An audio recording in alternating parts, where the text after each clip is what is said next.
we have a few politics to discuss. Alright? We have a few politics to discuss. We're gonna... Hello, Philippe August. You have arrived. Actually, straight away. I have to be louder. Okay. Orber... Oh, wow.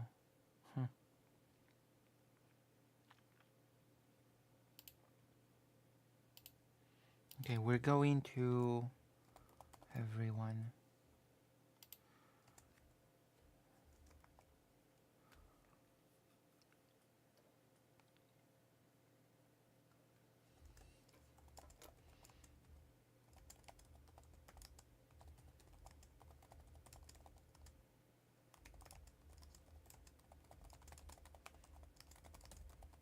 Okay, we're going to send this to the... Here. And there we go. Oh, might as well, of course.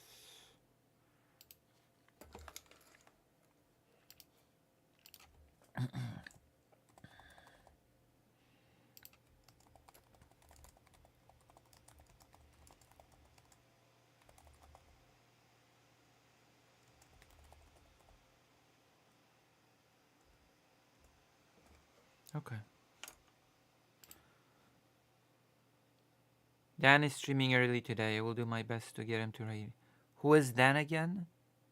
Wait, who's Dan? Do you mean the Destiny guy? Dan? Hello, Greater Rain. How are you?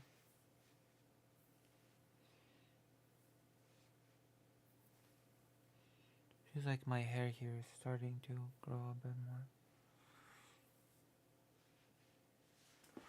I'm going to be talking about the Holocaust today, or rather about Auschwitz-Birkenau, otherwise known as Oświęcim in Polish. That is the name of the little town near which the infamous death camp has been built. The death camp of Auschwitz-Birkenau in near the city of Oświęcim. We're going to be talking about the warnings of the survivors of the Holocaust, of Auschwitz in particular, the warning of the rise of the far right.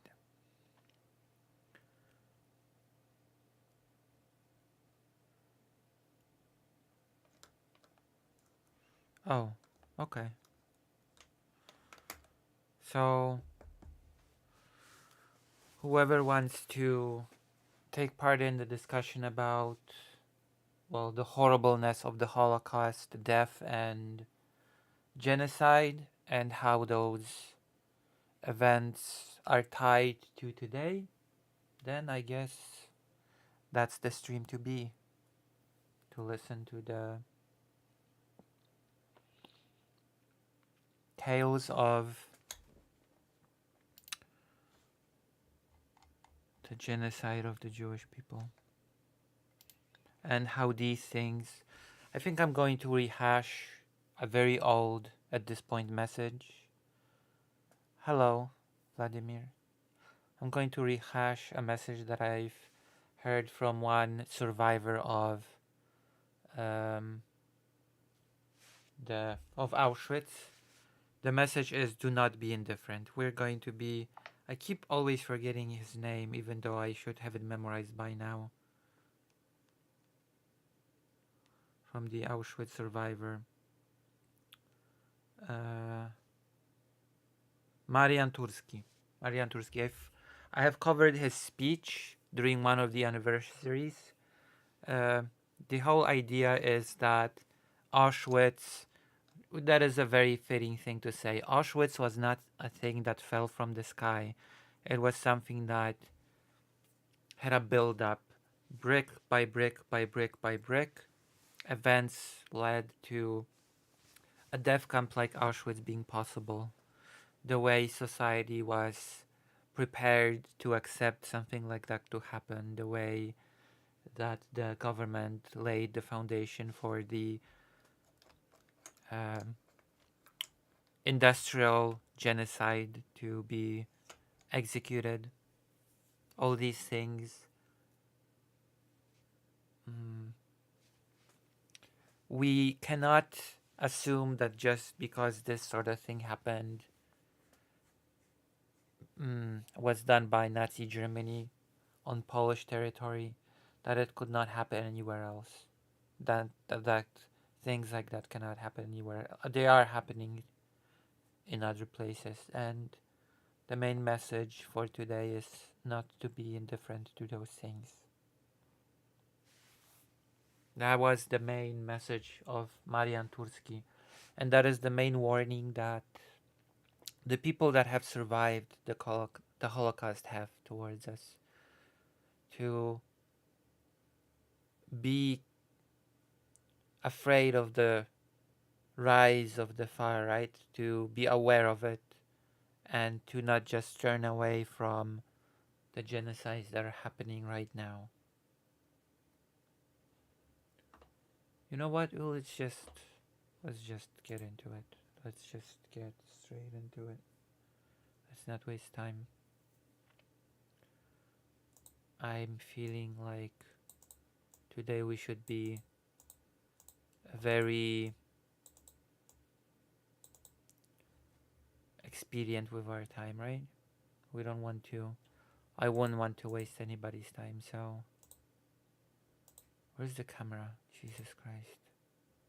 Okay. There we go.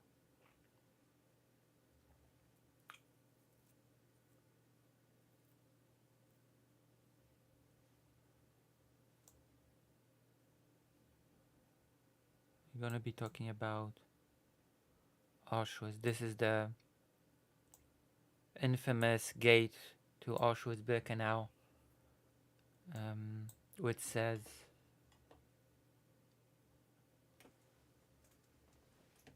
Arbeit macht frei, work makes you free. Person walks through Auschwitz-Birkenau camp before a ceremony marking the 80th anniversary of the camp's liberation in Oświęcim, Poland, on January 27th. Hold on, what? Oh my god. Right? January 27th.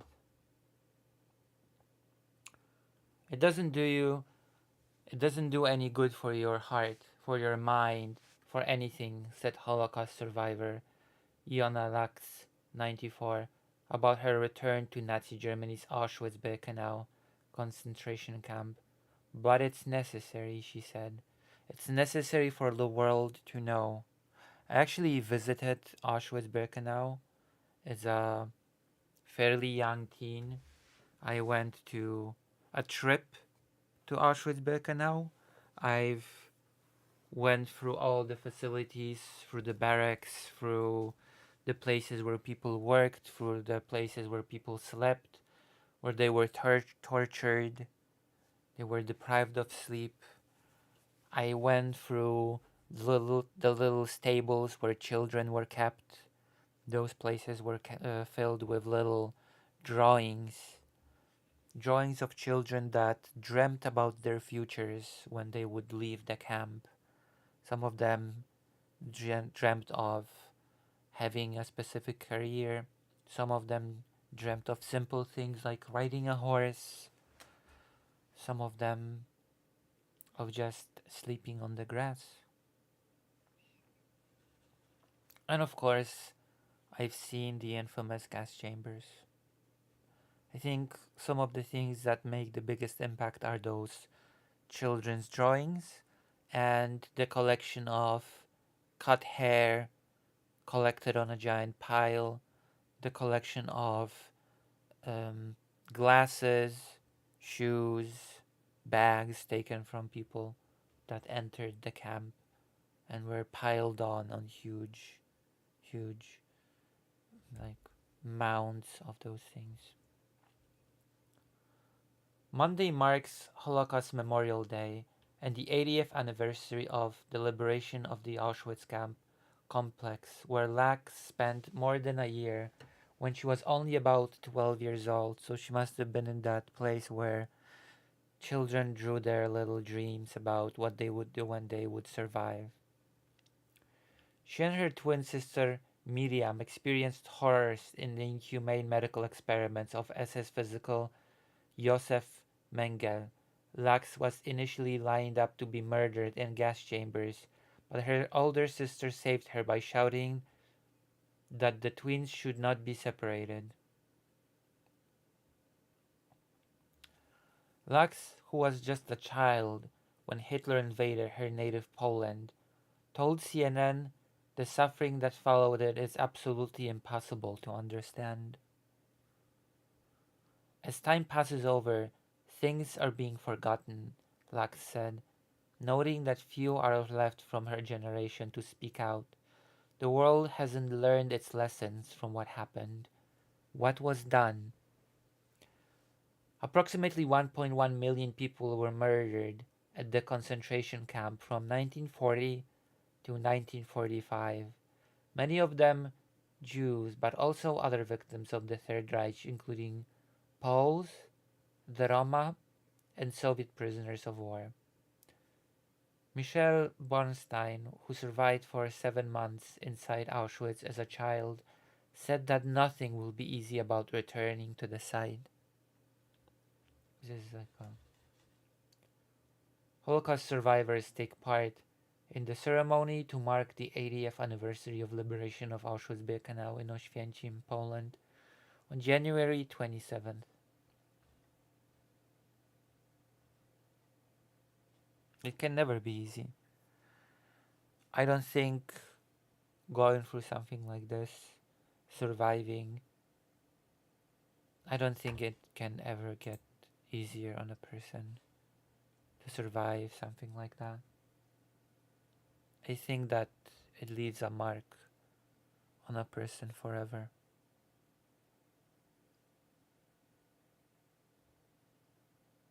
You know?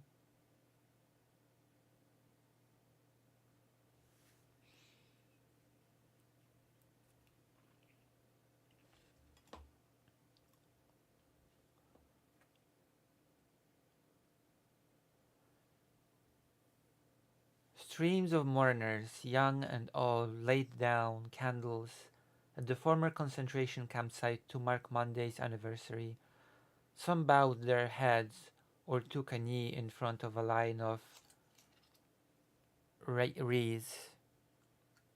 Others wore stripped blue and white items of clothing, like scarves and hats, resembling the uniforms prisoners wore once forced to wear. Later in the day, hundreds gathered in a large marquee lit with bright red, pink, and blue lights to hear the stories of Holocaust survivors, including Marian Turski, 98, who was sent to Auschwitz in 1944. Marian Turski is the creator of the famous 11th commandment, do not be indifferent. I talked about him already when discussing this topic today, and we have covered his whole speech when I still used a YouTube avatar. We have covered the speech of Marian Turski. Marian Turski is a pretty famous person, a historian who um, really puts emphasis on how um, we should not expect horrible things not to be impossible in places like, for example, the United States of America or any other place. That horrible events of Auschwitz can happen anywhere if we allow them to, if we are indifferent to the suffering of others, if we are indifferent to other people being dehumanized, marginalized, and turned into a group that can be targeted for destruction. Tursky said people's thoughts should go towards the millions of victims who will never tell us what they experienced or they felt, just because they were consumed by that mass destruction. Those who lived to see freedom, there were hardly none, so few, and now there's only a handful. World leaders also gathered in Poland to mark the camp's liberation, including Britain's King Charles, German Chancellor Olaf Scholz, and French President Emmanuel Macron. None spoke at the event, which instead aimed to focus on the voices of survivors. But Charles did leave a moving message in a visitor's book after he took a tour of the former death camp, which is now in a museum. Remembering what took place here and those who were so cruelly murdered is a duty, a sacred duty that must be protected, he wrote, according to PA Media. Being here today, hearing the stories of those who experience its horrors, seeing the shoes of children whose lives were taken when they just began, and walking the paths upon which such cruelty was inflicted, it's something that I will never forget.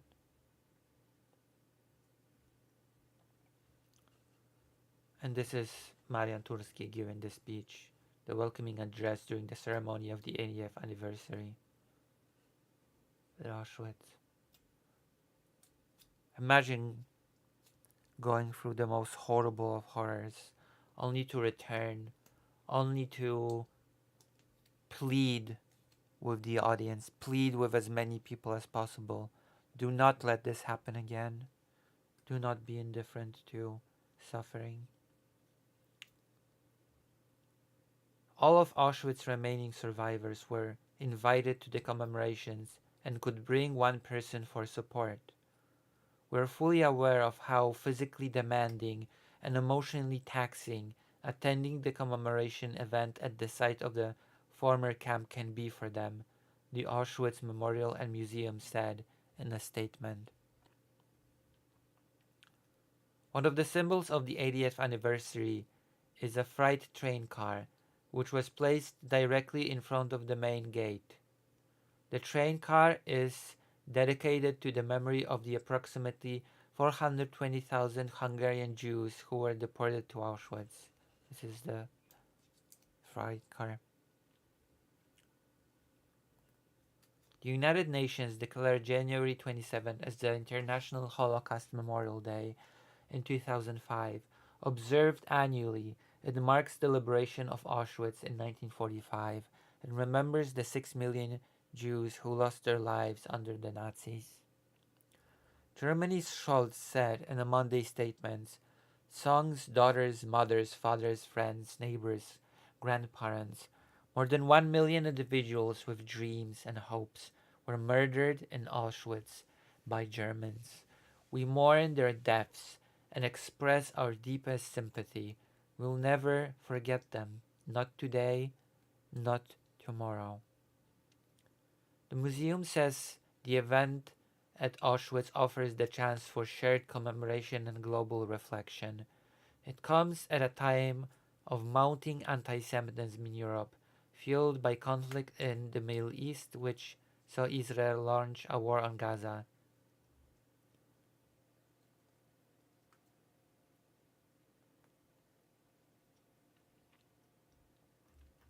All right.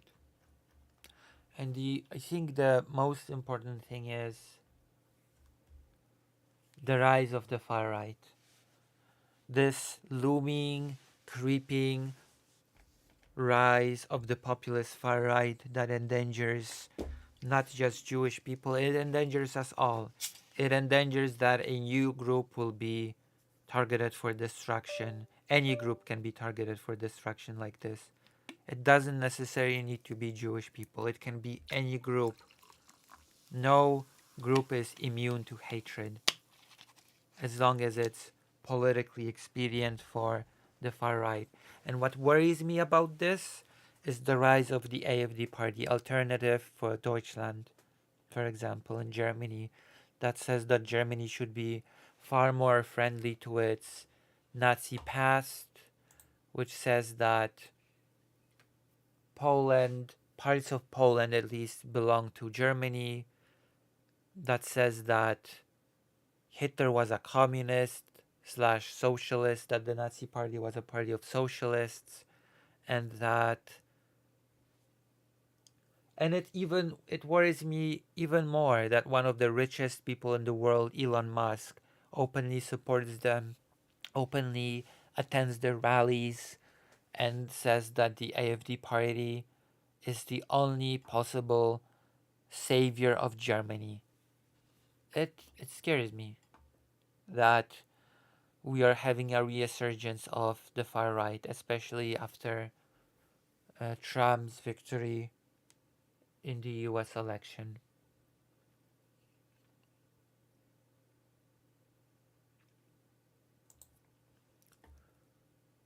80 years after Auschwitz liberation, survivor warns of rise of radical right.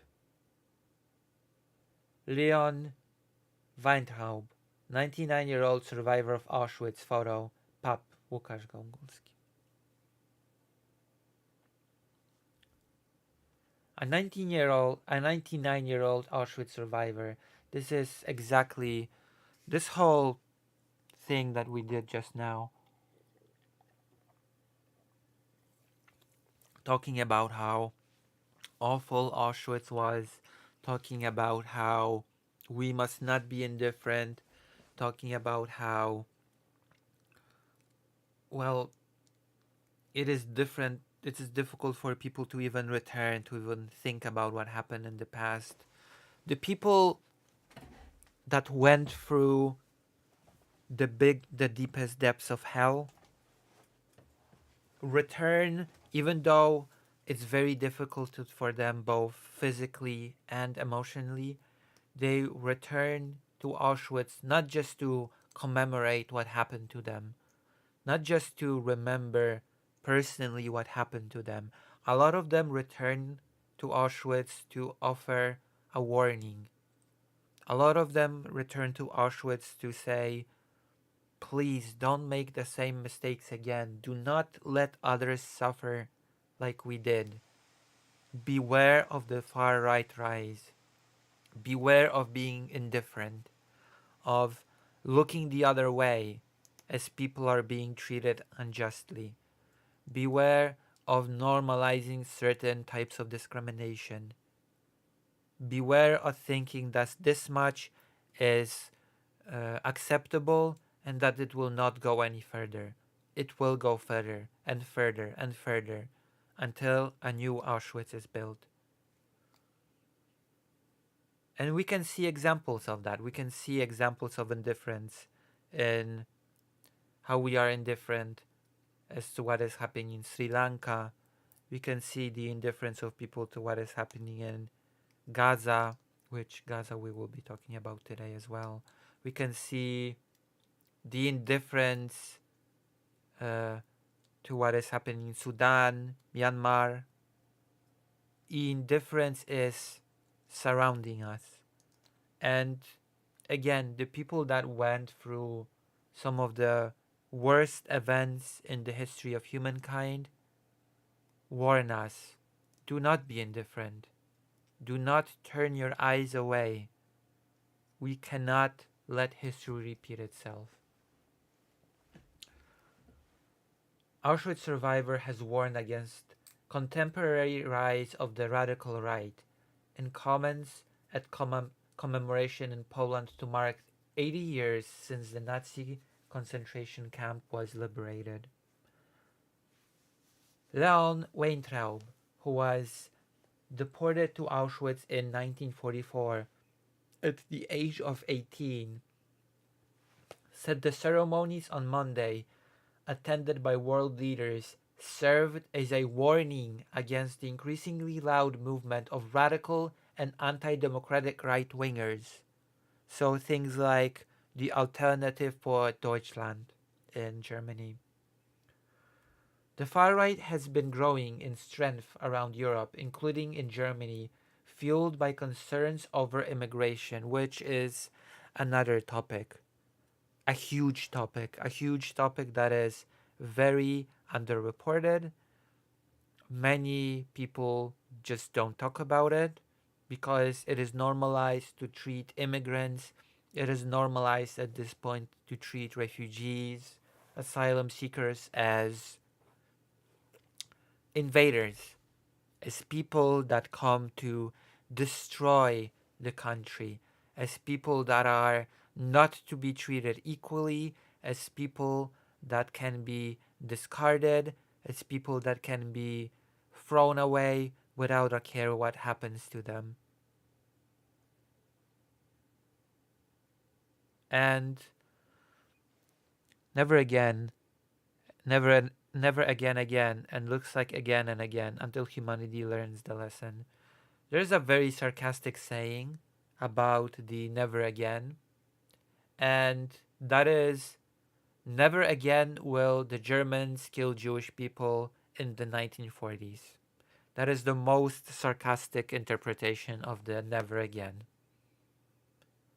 Never again.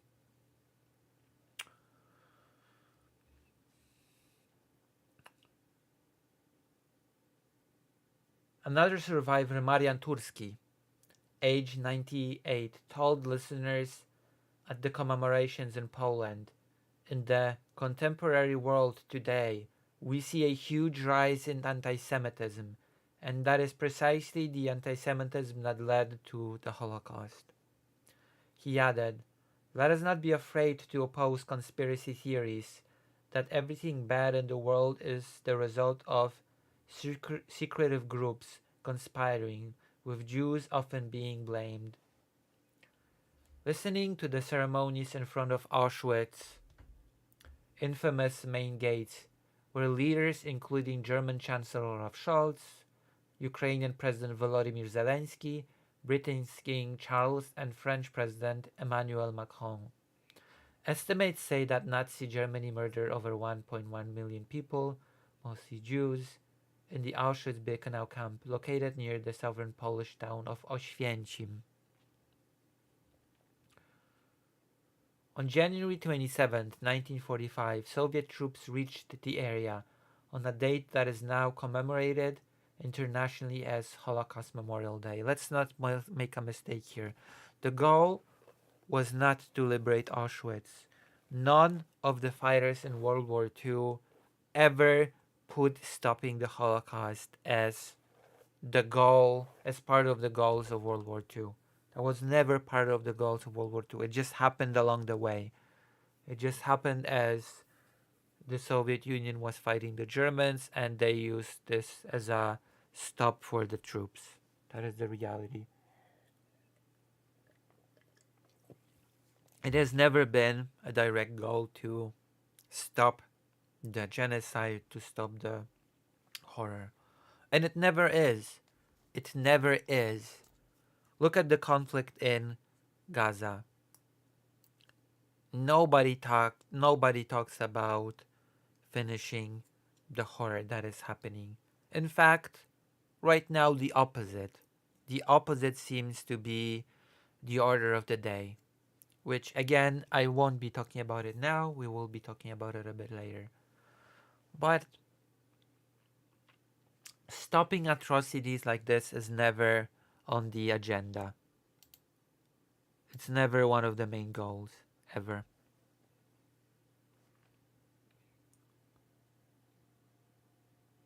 Holocaust survivor Tova Friedman, 86, told the ceremony that when she arrived at the Auschwitz-Birkenau camp, she could smell a terrible stink. She said she can still remember looking into the eyes of a German shepherd dog. She added, as I was being beaten mercilessly by a guard for fidgeting, for not being able to stand still for hours, I looked into my mother's eyes. She was pleading with me, don't cry. And I didn't. At 5, I had the rebellion in me that I would not let them know the pain they are inflicting on me. Friedman said she thought it was normal that as a Jewish child they all had to die. Ahead of Monday's ceremonies, the director of the museum located at the former camp said the event this year would be focused on the survivors. Piotr Cywiński told TVP World that at the Liberation Anniversary ceremony 20 years ago, there were 1,500 survivors, while 10 years ago there were 300. And this year, there would be around 50. I don't want to exaggerate, but I don't want to exaggerate, but this is probably the last round anniversary with still an important group of them. Survivors, he said. So we want to focus on them and their history. Yeah, by the next round anniversary, none of the survivors might be alive anymore. We will have to we won't be able to hear any new stories, any new accounts, any new warnings, any new lessons. It'll be gone forever. And perhaps, hopefully, the memory of what transpired will not be gone with them. Perhaps people will not forget. Perhaps people will take something from this. Maybe they will not be indifferent. Maybe they will fight so that people will not suffer today. And a lot of people are suffering today. It's undeniable. That is the main lesson to be derived of this whole thing. Do not be indifferent. Is there anything else? I'm pretty sure I had a little bit more.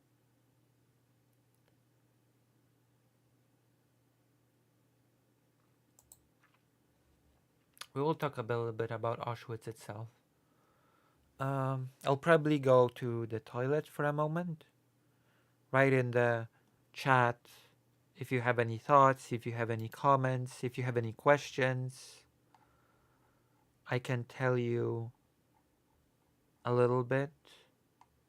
After all, Poland was the main staging ground of the Holocaust, and I'm Polish, so I'll be Polish Jewish for that matter. I'll be right back, and then we can continue discussing. So yeah, again, if you have any thoughts, questions, anything at all, don't be shy to write, and I'll look at the chat as I always do, and I'll address it in some way.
Oh, I'm back. Well, there are some questions. Okay. It is sad to think that those who remember will be no more. Well, it is up to us to remember.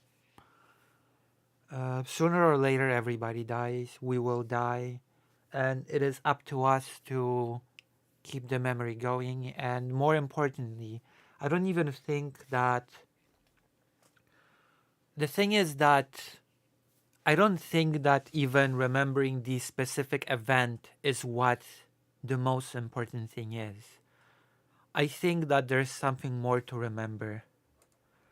The more important lesson to remember is just how much suffering humans are capable of inflicting on other humans.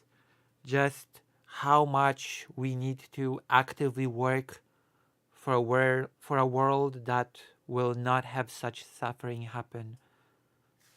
The thing that we need to remember is not to be indifferent. Like it's not about this specific event of Auschwitz, of the Holocaust.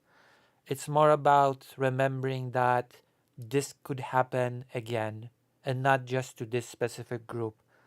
That we have to show more humanity towards others, that we have to not let this happen again. I think this is the more important type of remembering than just knowing that in this and this year this and that happened. I think that there's a deeper remembrance to be had here. We see, what do you think about concentration camp as a whole, and which one of them in your opinion is the most horrible? Well, of course, you have the concentration camps that were the work camps, the labor camps in which people are worked, mostly they were used as labor. And those camps, of course, also starved people to death and killed them. But there were also the camps that were designated as death camps. Auschwitz-Birkenau was one such camp. It was designated as a death camp. And those camps were primarily designed to um, kill people in a systematic, industrialized way. And I think those camps were the most horrible. The camps such as Auschwitz were the most horrible.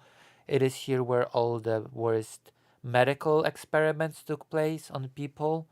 It is here where people were taken to the gas chambers and killed. It is this was just a killing factory. So I think this is by far the worst type of a concentration camp, yes.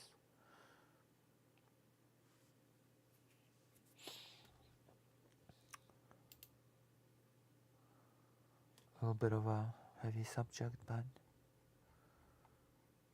it's okay. We are, um,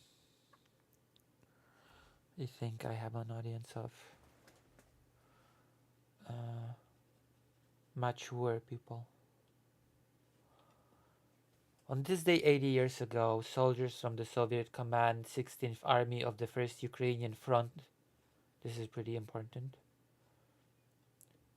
Soldiers from the Soviet commanded 60th Army of the 1st Ukrainian Front liberated Auschwitz. At the time, they didn't know they had exposed the central element of the Nazi death machine.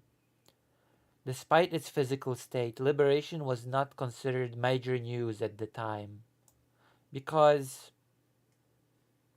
the liberation was never the main concern of any parties involved in the war. I will keep repeating it until I'm blue on the face. Tens of thousands of prisoners had already been evacuated in the preceding weeks on death marches westward by Nazi overseers. By the way, a lot of the prisoners after liberation were still kept in the camps. That's another story that we could be talking about. That a lot of prisoners after the liberation were still held for some time in the camps.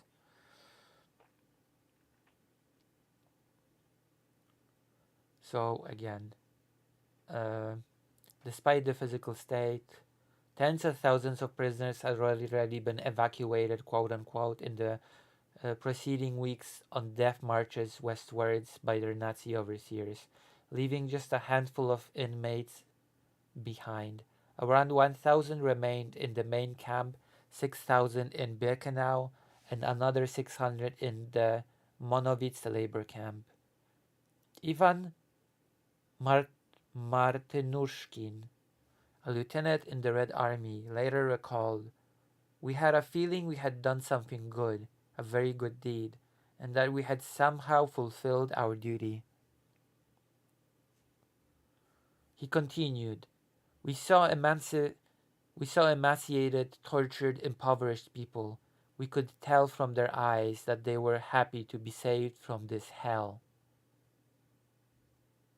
Even so, the liberation of Auschwitz was not treated as a particularly significant event, either by these troops or the press.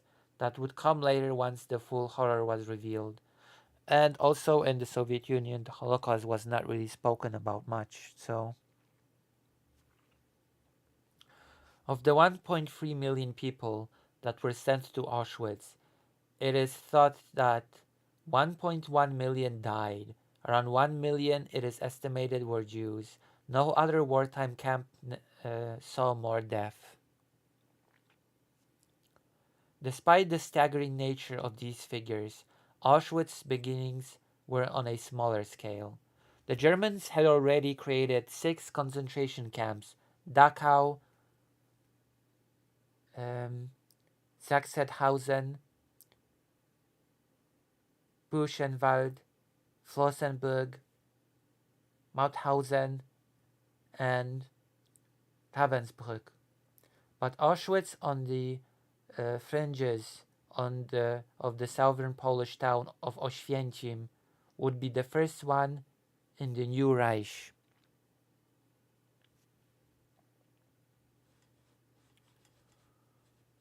The year was 1940, and the early successes of Hitler's Blitzkrieg necessitated more camps in Germany's newly seized territories. 39-year-old Rudolf Höss, who had already carved out a reputation as a rising star in Germany's concentration camp system, was appointed the head of this latest protective custody camp.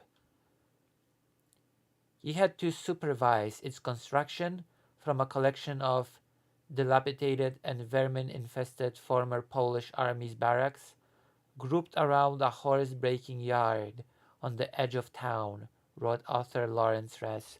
By the way, Jewish people were selected to help build the camp. They were selected for their skill, and they hoped that if they were selected for work, they would be spared. The surrounding area could scarcely have been more depressing.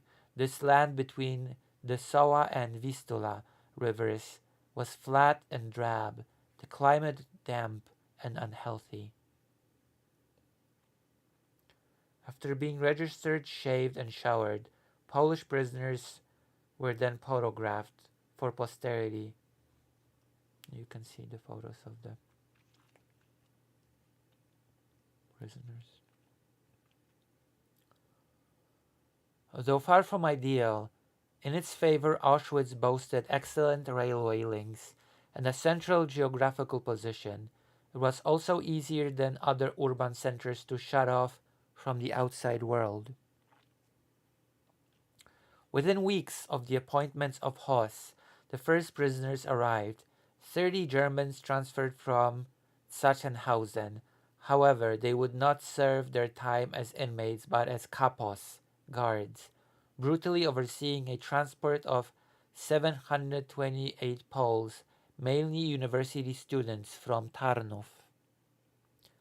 Reaching Auschwitz on June 14, 1940, it was his first wave of Polish arrivals that was handed the task of constructing a functioning camp complex from the pre-existing buildings.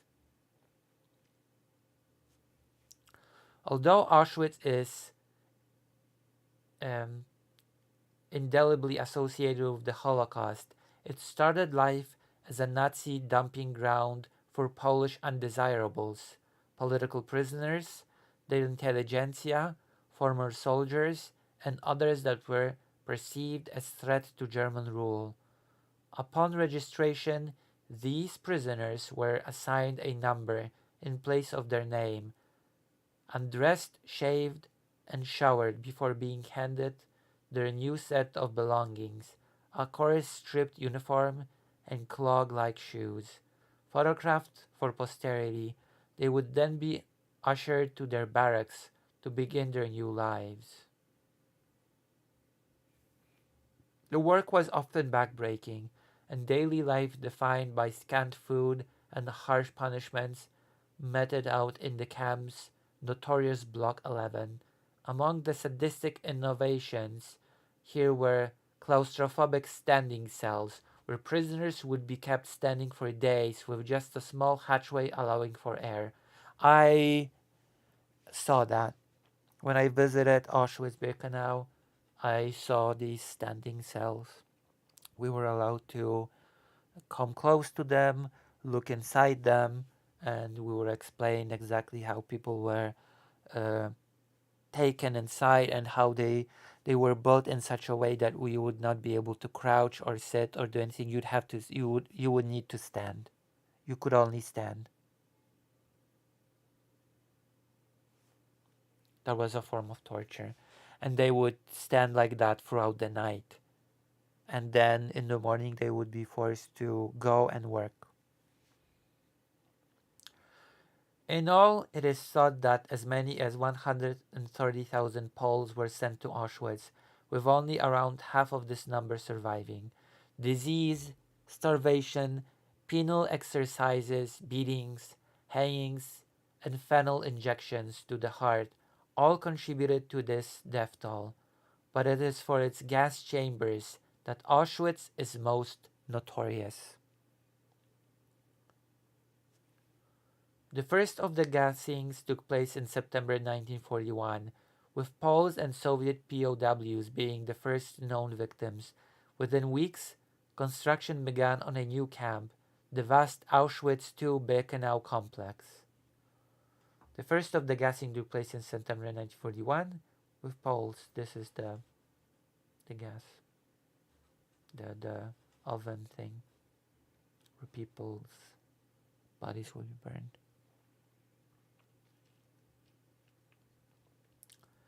It would be Birkenau that would become the focal point of the Nazis' final solution to the Jewish question, and it was to here that the bulk of incoming Jews, as well as Roma and Sinti people, would be transported via cattle wagons, directed from all corners of occupied Europe. Home to immense gas chambers and crematoriums at its peak, around 12,000 Jews were being gassed in Birkenau each day.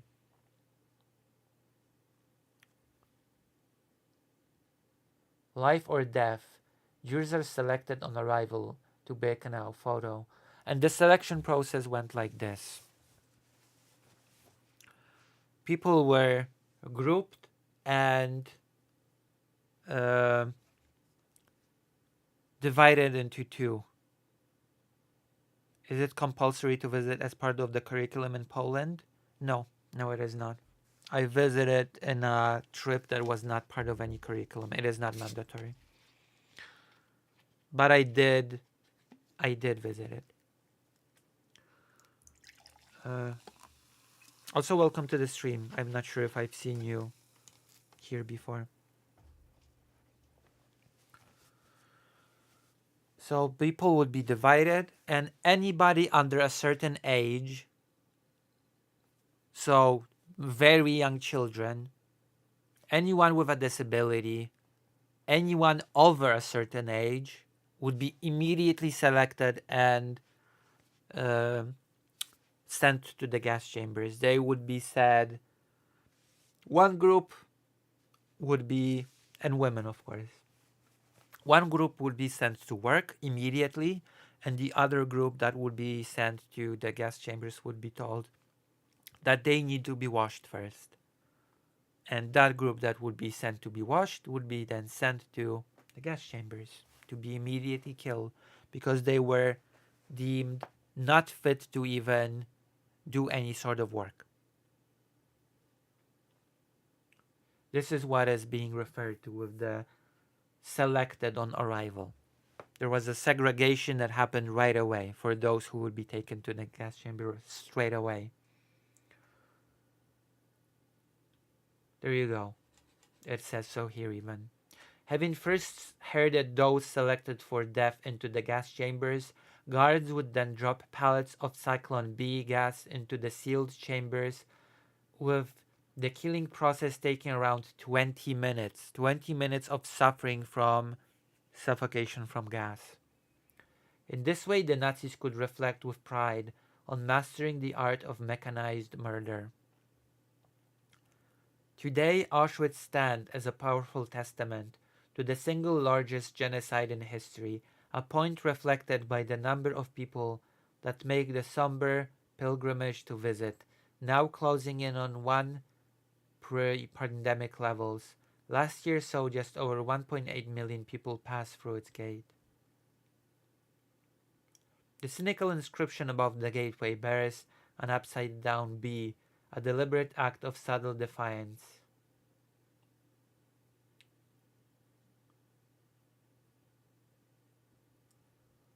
Bearing the motto Arbeit macht frei, work sets you free, the cynical inscription above the gateway to the original parent camp bears an upside-down B, a deliberate act of subtle defiance by the Polish labor detail that built it. Yet, as iconic as this is, it is the exhibits beyond that horrify the most. Inside the former barracks buildings lie vast piles of booty stolen from the new arrivals, from prams and prosthetic limbs to spectacles and shoes and hair, of course. There's a huge pile of hair shaved from people. Retaining a sinister and suffocating air, each of these bleak brick prison blocks reveals new trauma. Arguably, however, it is Birkenau that carries an even bigger impact. Though devoid of the wealth of exhibits found in the parent camp and largely destroyed as the Nazis fled, its sheer size contrasts sharply against the claustrophobic nature of the parent camp. It overwhelms.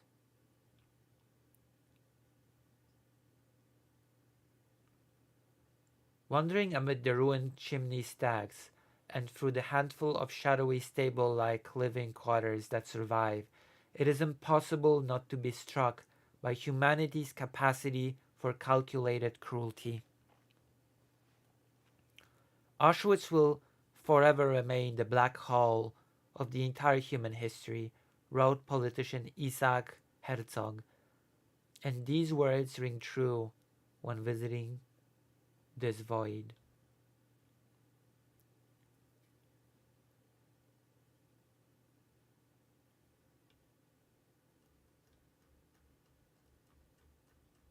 I'm actually not sure if there were larger genocides. I'm not sure if there were genocides in which there were people, more than 6 million people killed.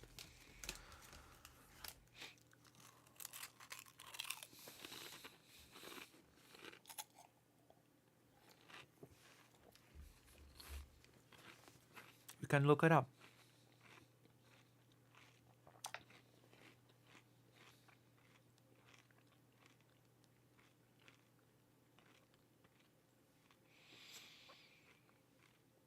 List of genocides.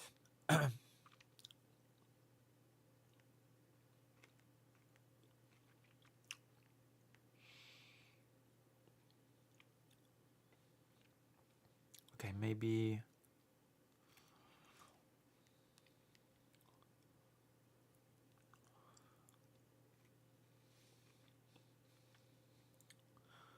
oh my gosh.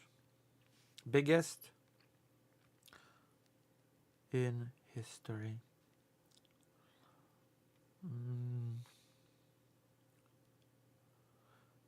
The top 10 worst genocide in history. What were they? Maybe I'll just try looking that up.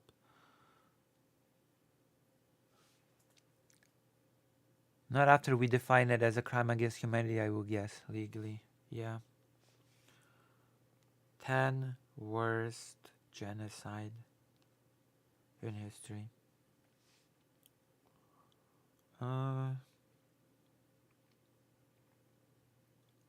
There's only a book that is recommended. I don't see okay. Alright.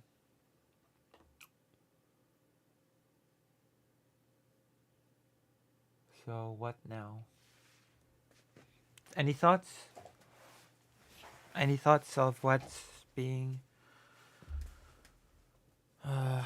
what was being talked about right now? This is a pretty I realize that this is a pretty heavy subject.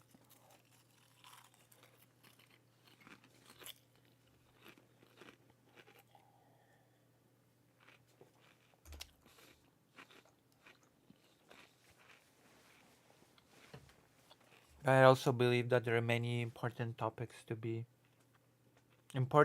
to be derived from this, right?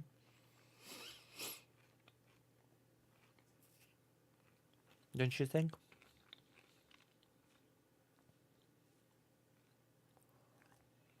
Borderline auto depression subject, this one. Well, I think it's still important to talk about it. Because once at least we start realizing the sheer scale, the sheer suffering that has been inflicted, I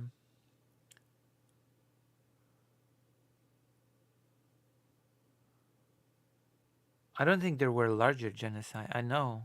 Haven't we covered larger gen? No, I don't think so. What genocide would be larger than the Holocaust? I honestly cannot think of any that was larger. Like, okay, let's see. Maybe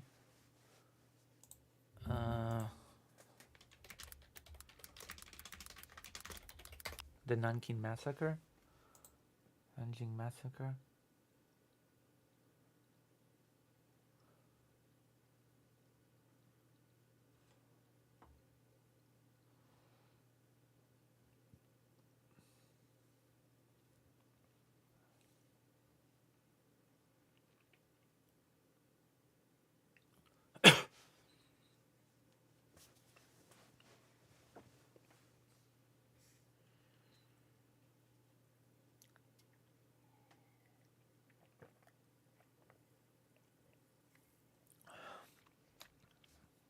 Pre-World War II?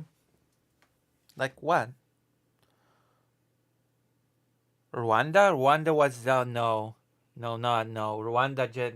No. Rwanda genocide was people going out and killing people with machetes. Do you really think that the Rwanda genocide was on a bigger scale than the Holocaust? I don't think so. If anything, it was much smaller, I would think. Because how many people can you kill with just machetes? Like victims, 250,000 to 500,000 Tutsi women. Deaths. Estimated 500,000 to 800,000 Tutsis. Right? Because let's remember that this genocide was conducted by people going with machetes and chopping people to death. Like, the reason why the Holocaust was so big, why it was so large, was because the genocide was industrialized. That's the main reason. Is because of the creation of the death camps, the gas chambers. It's because people were just people were moved to the location by train. Yeah, just as evil. I mean, genocide is not about numbers, right? Like we're talking, we're saying that the Holocaust was the largest scale wise, right? But genocide is genocide, whether or not you kill 50 people, 100 people, 1,000, or 10 million, right? It doesn't, it doesn't, just because a genocide kills less amount of people, it doesn't make it less evil, you know? It's genocide is genocide. Genocide is not a numbers game. It's the act of the destruction of a people, and the act of a destruction of a people is evil no matter what the number you will put on it. Like if there exists a group that consists only of 200 people and you eradicate that group, that is a genocide and it is evil. Yeah.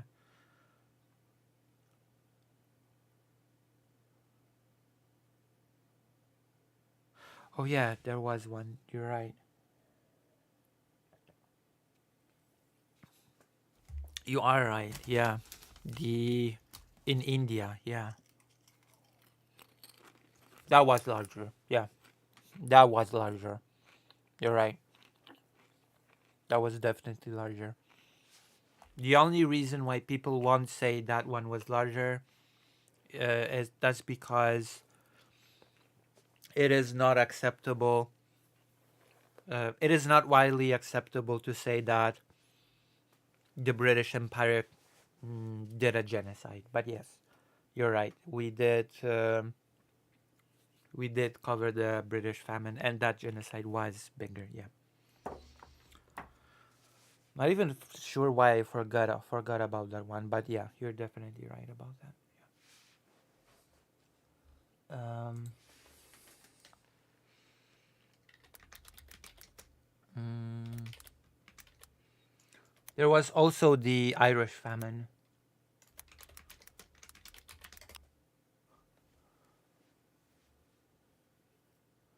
between 1976 and 1902. Somewhere between 12 and 29 million people starved to death in India.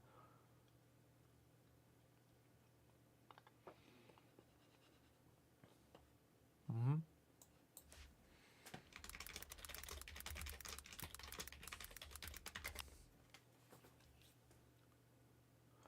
However, because the intent for this suffering was not outright disdain for the Bengali people, specifically, it is difficult to attribute to the event the act of genocide.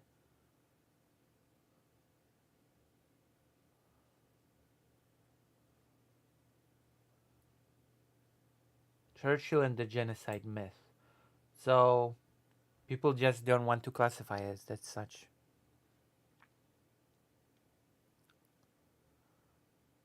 I think the Spanish and Portuguese knew that their disease were destroying South American indigenous peoples, while themselves shrugged most of it off, but not the industrialized and many. Yeah, yeah.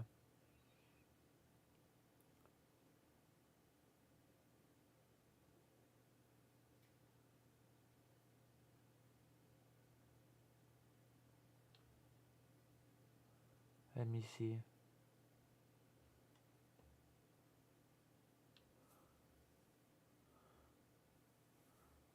A favorite trope of the current Black Lives Madness and its apologists has been the alleged infamy of Britain's most cherished hero, Winston Churchill, charged with everything from mere racism to actual genocide.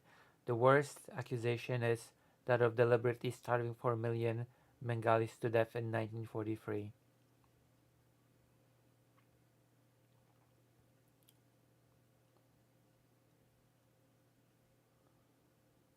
So there you go. The Churchill Project. Really unbiased. What an unbiased side. But yes, Greater Rent is right. If we went with the Indian famines, then that one just takes the cake straight up. Yeah, yeah.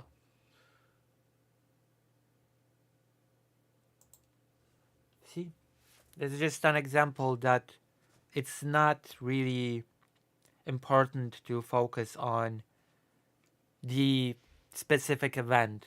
What is important for us to not let things like that happen again, okay?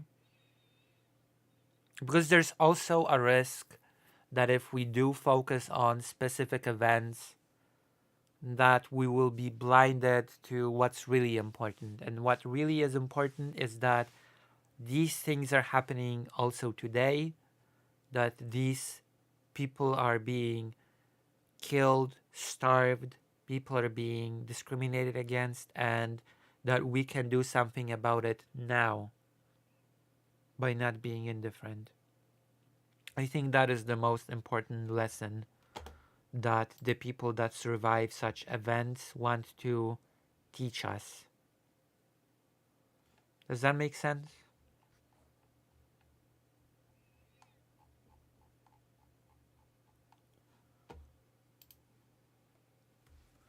But yeah, I think it is important too. And I am glad that I've been reminded about the India thing. Yeah.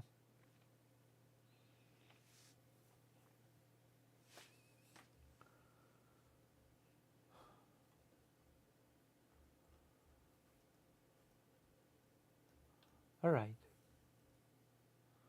Any other questions? Any other thoughts?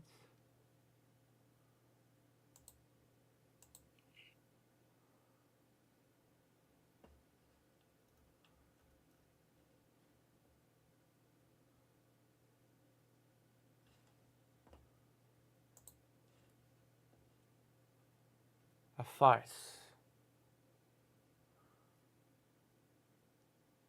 Do you think genocide is likely in the US? Yes, I do believe so. If the conditions are right, interestingly enough, Marian Turski, after the war, went to the United States. Marian Turski went to the United States and uh, marched with Martin Luther King. He took part in the march for the freedom of black people. And he was asked, Marian Turski was asked, how do you think, why do you think it's possible that something like this could have been done by Nazi Germany, that something like that could have happened uh, in that part of the world? And Marian Turski said to him, it could happen here. It could happen here. It can happen here. So yes, it is likely in the US. It can very well happen in the US. It can happen anywhere. That's the insidious nature of it. It can happen anywhere. No place in the world is just immune to genocides happening. Once people are being otherized, when people are being treated as lesser, once people are once laws are being introduced in order to treat people worse and worse and worse and worse, once the society is being not programmed to see it as something increasingly normal, that's the laying of the groundwork for a genocide. Like the fact that, for example, immigrants, asylum seekers are being framed as criminal aliens, murderers, rapists from mental asylums, from prisons. That's part of the dehumanization process, right? That's part of the thing that allows anything to be done to the group. You can do anything to the invaders. It's war. They want to invade. Anything can be due to them in retaliation, right? Yeah, the U.S. did that to the natives, but I think greater ain't meant. Um, is it plausible in modern U.S.?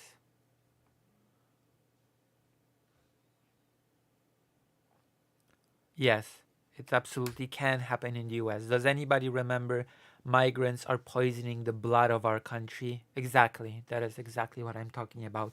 The normalization of treating people as otherly, as lesser, as a group that needs to be dealt with one way or the other. That no methods are severe enough to combat this threat. We have to remember, and this is again something that I have to remind time and time again. The act of genocide is not planned as this evil deed, that we are evil and we want to just kill as many people as possible because we are evil. No, people that perpetuate genocide actually see themselves as moral agents, believe it or not. They see a group, they think to themselves, we want to build a better future. We want to build, this is why genocide is called the bastard child of the Enlightenment. That is the way that often genocide is being referred to as the bastard child of the Enlightenment. It's because there's we are building a more prosperous future, and there's a group here. There is a group that does not want to let us do it. They are standing in the way. If only they would not stand in the way, we would be able to build that better world. And it is not pleasant.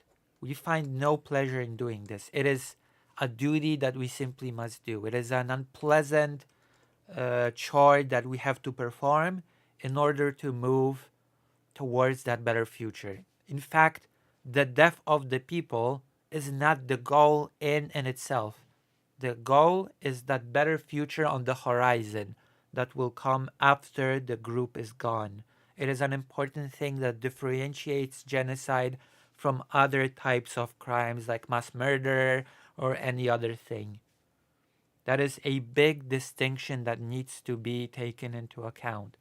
A person that commits genocide very often will not suffer the same uh, levels of being haunted by conscience. Like a murderer can feel this, I've done something bad. I know that I've done something bad, and this can haunt them. But many times it has been observed, it has been recorded that people who have committed genocide, they will not feel like that. They will go home and they will have a feeling of having done something good, even if in the process they had to do things that were unpleasant. That they can still go home and feel like morally good people because they were fulfilling their duty. They did not fail their community. They were working for that better future, you know. And um, Constante Gebert, an author of a very good book about genocide, actually talked to perpetrators of the Rwanda genocide. He had the opportunity to have interviews with people who did the genocide, who went out with those machetes and chopped people to death. He interviewed people who would go and uh, kill the neighborly family. They lived and they had neighbors and they were part of the genocide. They killed them. And they would say things like, I have not. I have not. And they would say things like, human is a huge animal. It is hard work to chop a human to bits using a machete. I could not fail my community. I had to do my duty. I could not be a person that would just, I'm not a person that just sits on the sidelines and just allows other people to do the work. I had to be part of my community and do this work. See, there's this also uh, this sense of fulfilling a duty towards the bigger group. It's never I'm doing this before because it brings me great joy. It's always this sort of I don't want to disappoint people around me. I want to do what my responsibility. I want to fulfill my responsibility and I want to build work towards that better future. Right?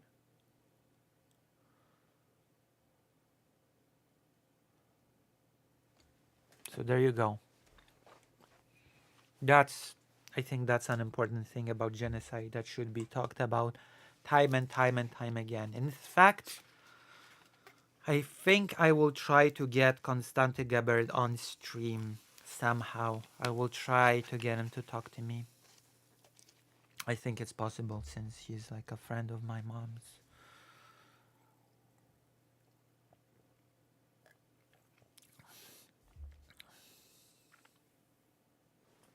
So yeah.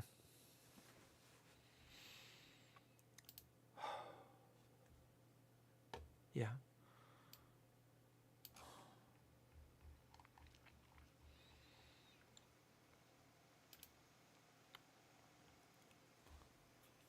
Any other questions?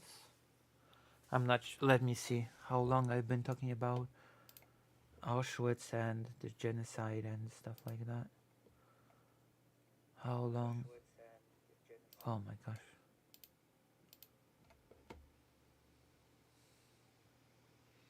I went to the toilet for a minute.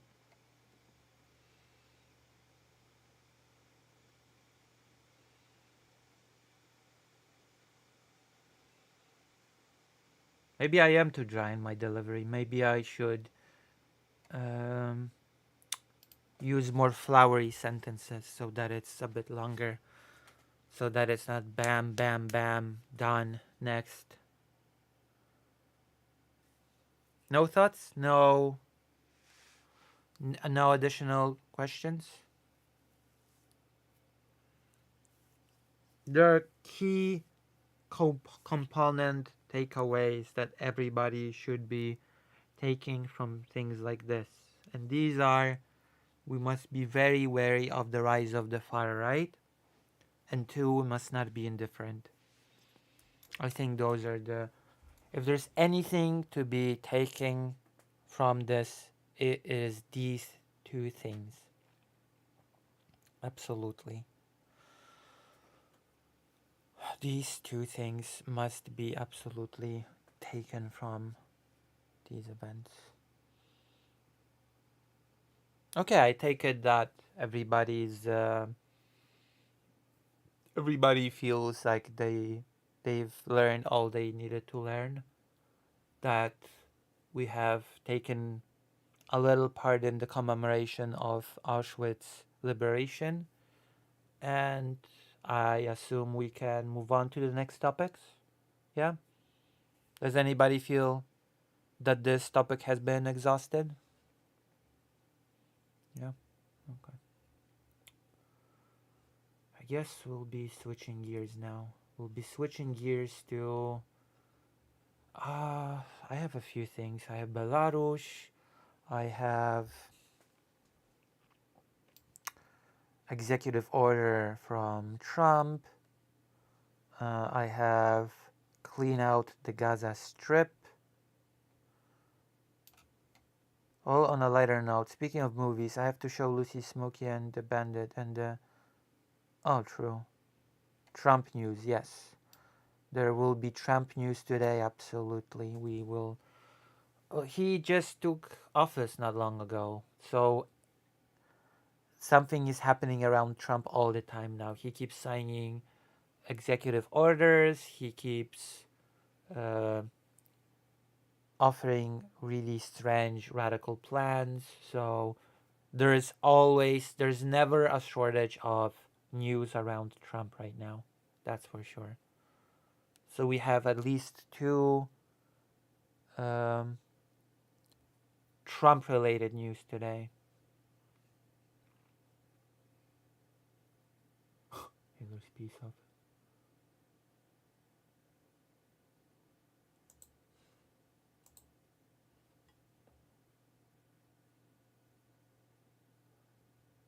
So yeah.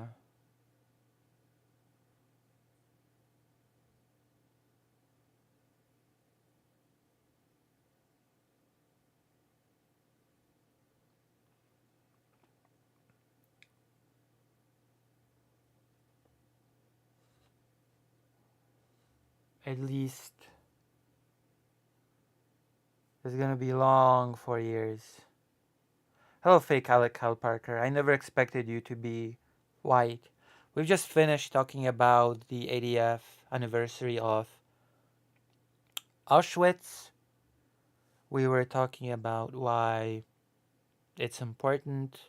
We were talking about how the survivors are warning us about the rise of the far right. And we were talking about how we should not be indifferent. And those are basically the main things that I would like everybody to take from this. To remember that these things are happening now and that there are lives that we can be advocating for right now. There's genocide, there are ongoing genocides happening now. Right? That's pretty important. Yeah?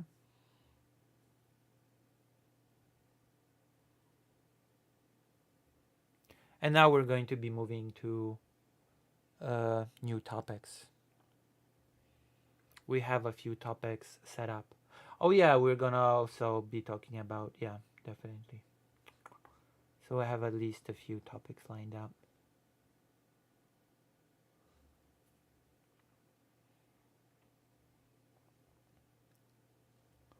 Okay, let's go. Let's just. I don't think I need to talk about Zelensky backs Polish request to exhume Volhynia massacre victims. That it's been greenlit. I don't think that. I don't think that even needs a comment.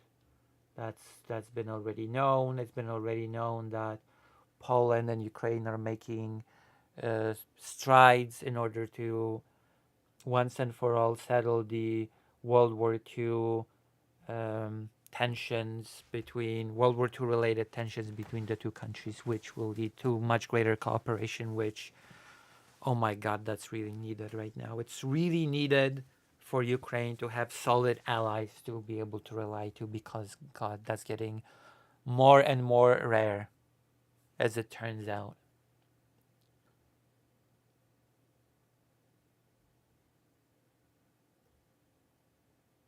That is just a fact.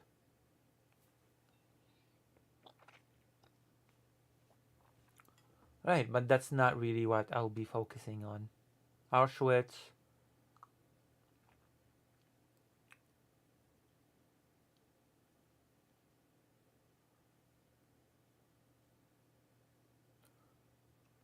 This is an interesting one. I'm not sure how, uh, if we're gonna be dedicating this. I'm not sure if we're gonna be dedicating a lot of time to this topic, but certainly an interesting little fact that the current, for now, president um, Andrzej Duda has said that Nord Stream pipeline should be dismantled.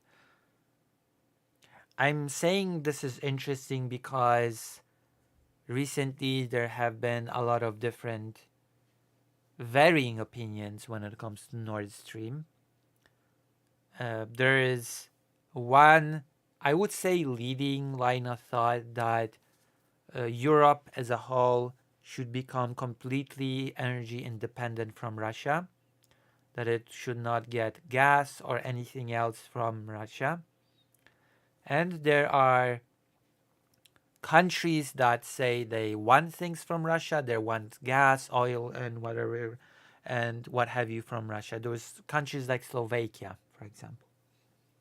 And then there are emerging far right countries in Germany, such as the mentioned before Alternative for Deutschland, that not only says that Germany should continue taking gas from Russia, that the Nord Stream 2 pipeline should be restarted, but also wants to destroy any semblance of taking care of the environment while doing it. Alternative for Deutschland says we need to use more coal, we need to reactivate Nord Stream 2, and we need to dismantle all of the windmills and any of the natural energy sources. We need to dismantle them. That is the AFD position. So I think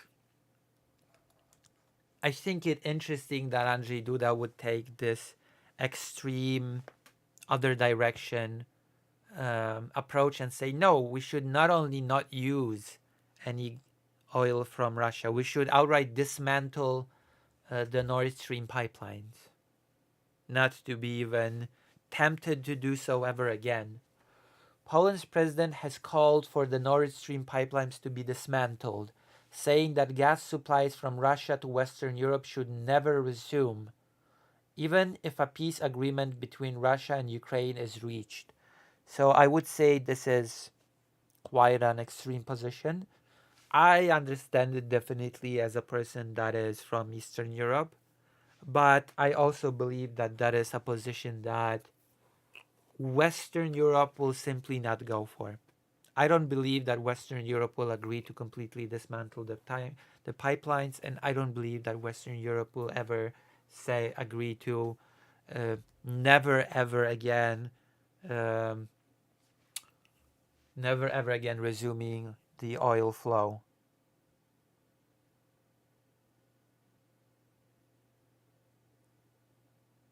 Okay?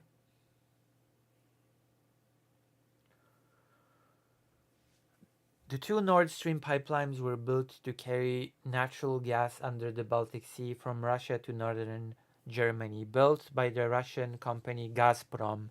The infamous Gazprom, whose many top workers have been met with unfortunate accidents. A lot of top brass in Gazprom has had strange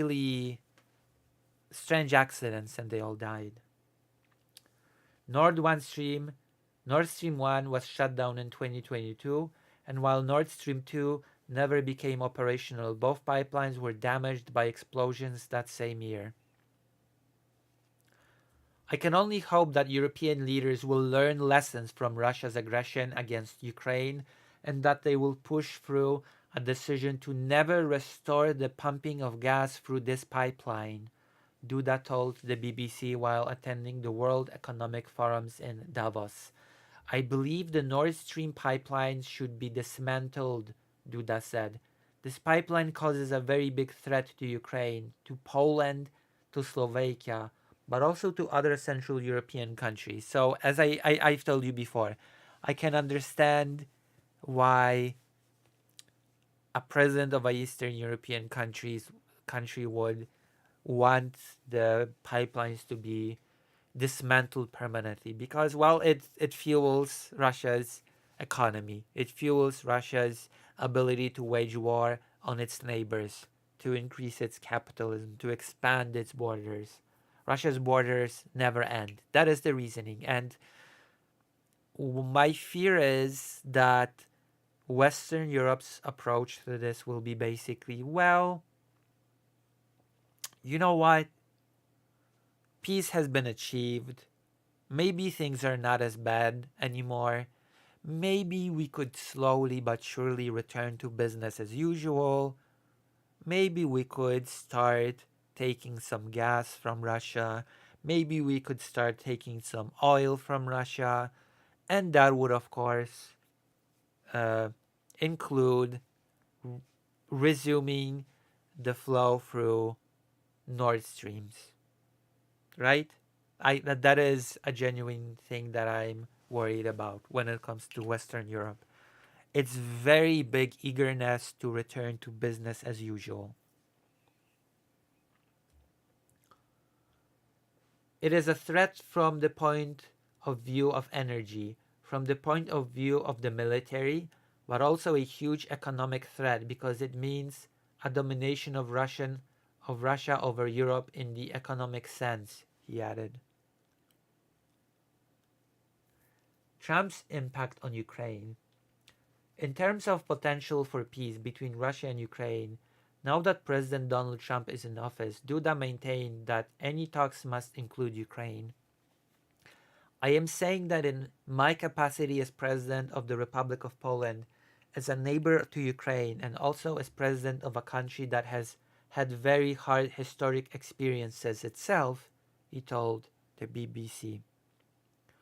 Referring to World War II and the Yalta Conference, Duda noted that Poland was excluded from critical discussions and later found itself under Soviet influence. That was Poland after World War II was basically just given away in the name of world peace, in the name of stability, which I'm afraid could be done again with Ukraine, for the world of world stability, for the world, for the no, in the name of staving off World War III, in the name of averting nuclear disaster. Certain agreements were made above our heads, and then we found ourselves behind the Iron Curtain for almost 50 years, he said. Duda stressed that it would be a violation of international law for Russia to retain any Ukrainian territories it has occupied. Russia does not care about international law. Let's be honest here. Let's be like, Russia treats international law as a joke. In fact, not just Russia treats international law as a joke. Many, many countries treat international law as a joke. And that includes the United States, Western Europe, Poland. Like, don't talk to me about international law when Netanyahu was promised that he will not be arrested even though he has an ICC warrant on himself.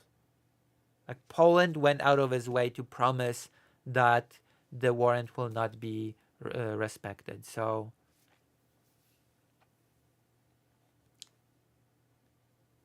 the respect towards international law is the lack of it is a huge problem. So saying that something is a violation of international law does not feel like a strong argument to me, because there are no actual strong mechanisms in place to enforce international law right now, unfortunately. There are no strong who could force the United States to abide by international law when the US said openly that if the ICC arrested a US citizen, the US would simply use its military force to break that person out? What sort of accountability can we be talking about when it comes to international law? Like, there's a huge problem. So no, Russia will not care that it's some sort of a violation of international law for it to retain any Ukrainian territories. It just won't. Because very little countries in reality care about international law. That is the sad reality of the situation.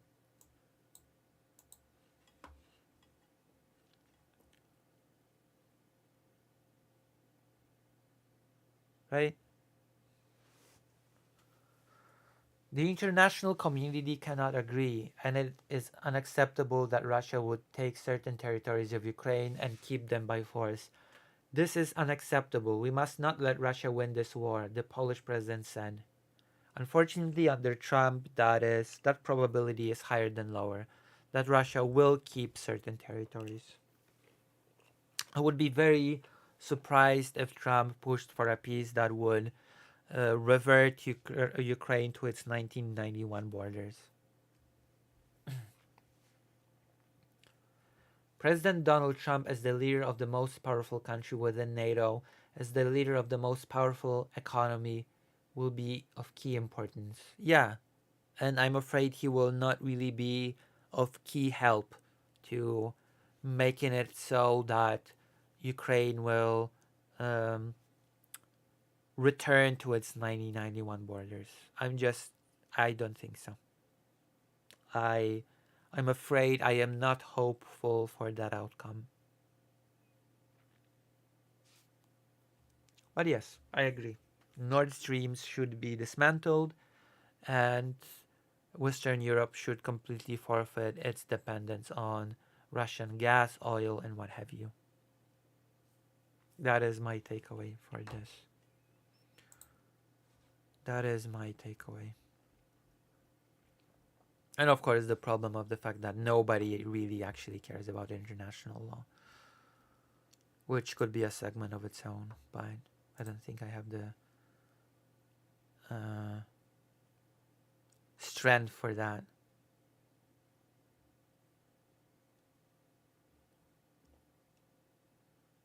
What is this? What is this? I wanna, someone just linked something and I wanna see. Like a few people independently made the joke of, yeah, that was Donkey Kong who made that big donation. And then I decided in the moment, you know what? Every anonymous donation from here on out is going to be assigned a different Donkey Kong character. And I just kept doing that. And I said, yeah, I'm going to commit to doing that until I run out of Donkey Kong characters. And I ran out of Donkey Kong characters, and during the pre-stream, like, that's so absolutely amazing. Donated that Maybe I should call into this. Should I? Do you feel like I should call into this?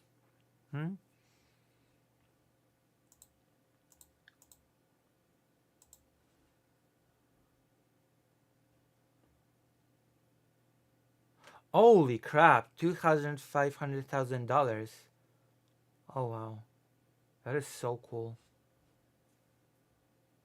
I did not know this was happening. Wow. Oh well.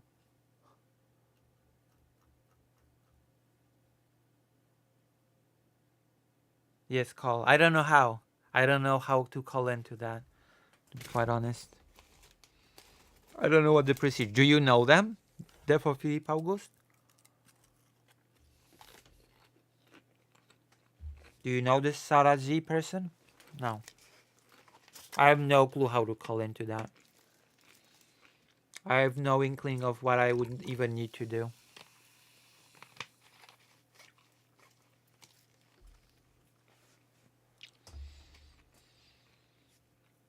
I'll be right back.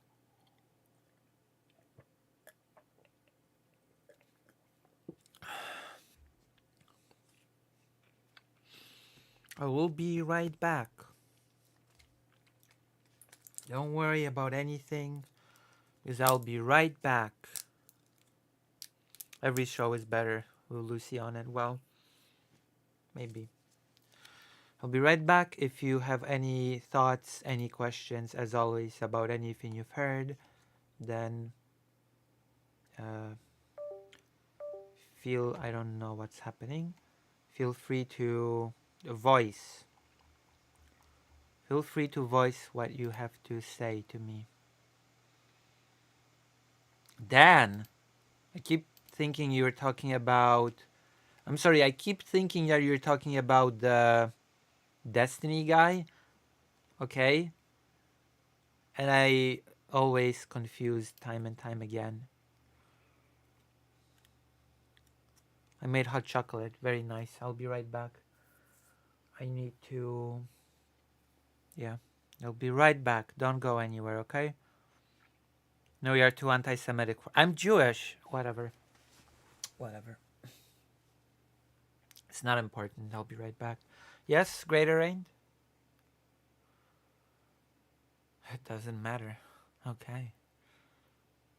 Are you gonna make hot chocolate? I don't have any at home. With the tiny marshmallows? I especially don't have those.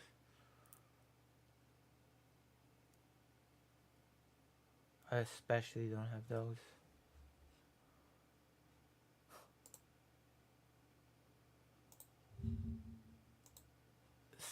Lukashenko's sham election could be Lukashenko's last. I mean, even he's preparing to create some uh, replacement for himself. So, like, whatever. I'll be right back.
I'm back.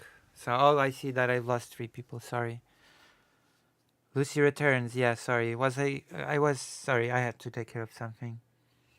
Let's read the chat. Let's talk to the chat a bit. This was a bit of a heavy subject, wasn't it? I think genocide and pipelines are pretty heavy subjects, and we have a few more subjects at hand. So,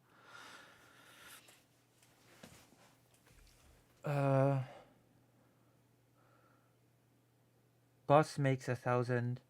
I make $1. So let's saw the what?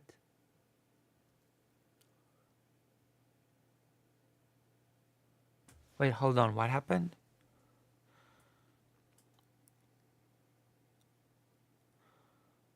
Oh my gosh.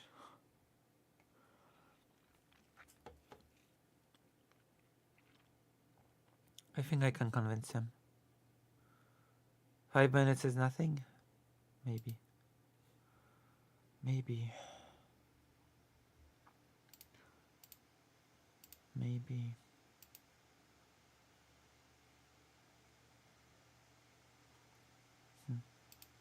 Okay. Just we continue now. We continue this thing. We can talk about Belarus. We just had a new presidential election in Belarus. You will not guess who has emerged as the victor. You will not guess who emerged as the... Did he win? Who is he? Who do you mean by he?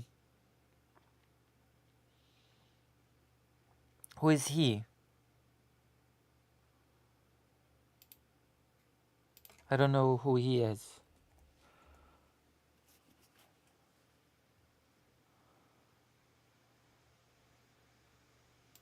But yes, Lukashenko of course won.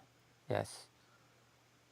Lukashenko indeed won, and it's yeah, not even close. There were sarcastic remarks by politicians, among them Radosław Sikorski, the Minister of Foreign Affairs, wrote that only 80-something% of Belarusians are for their daddy, and therefore will the rest of Belarusian society fit in prison. Indeed, the Belarusian leader has been extremely angry about Polish remarks about the upcoming election. Among them were, again, Sikorski's remarks such as, "Today, the president of Belarus will be chosen. The anticipation of who the victor of who will win this election is, I cannot bear it.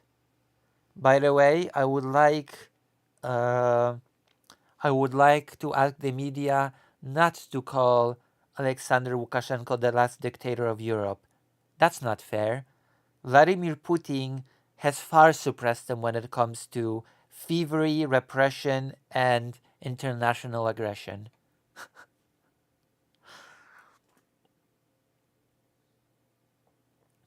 So yeah, there were many sarcastic remarks done when it comes to the current election. It's been in the works for a while now. The election has been moved to be earlier than before, and of course, nobody believes this bull crap to be an actual election.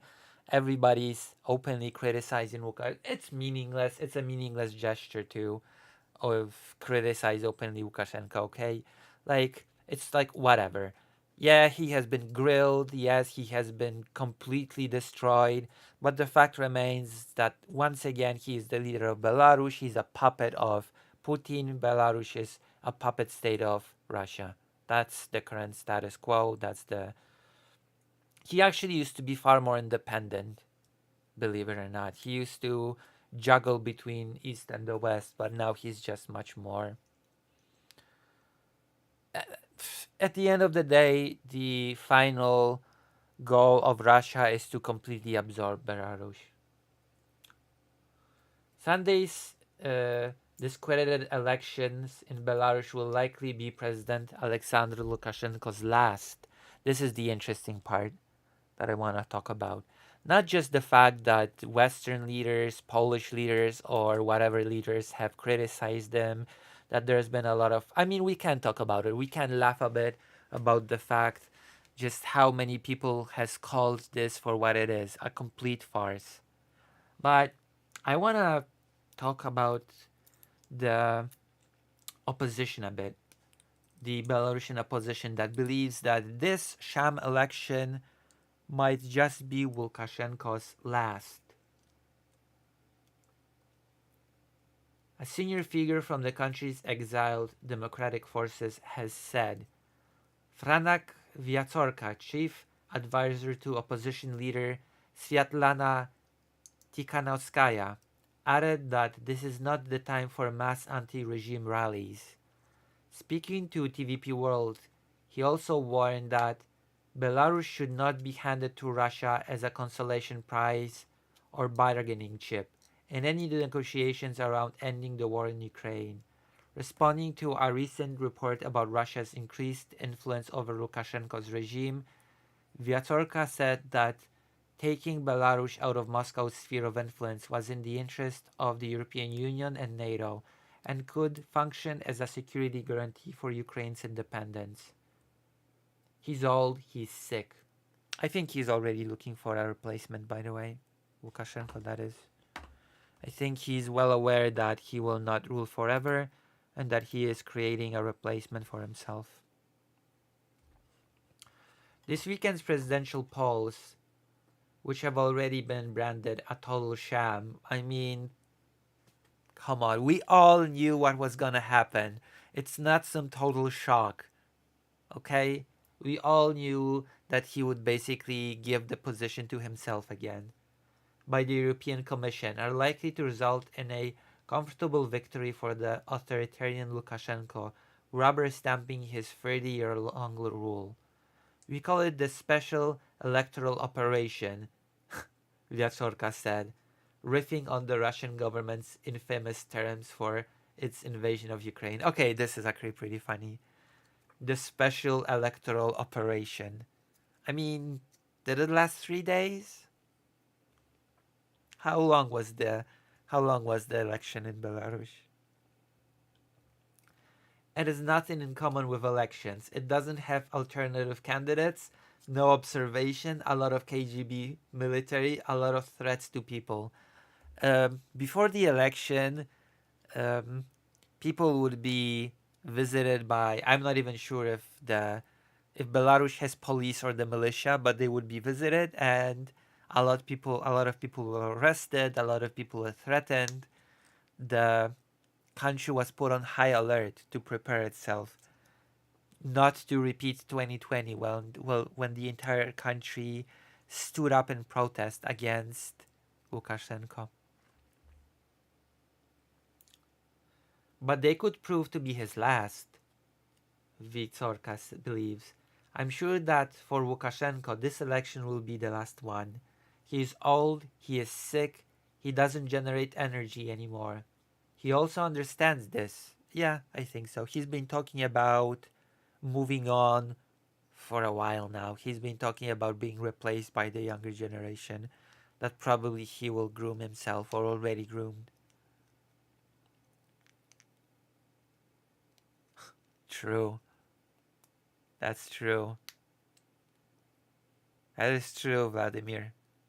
0.5 less votes than Putin, true. I mean, he cannot get as much as Putin. He cannot be as popular as Putin. That's not really acceptable.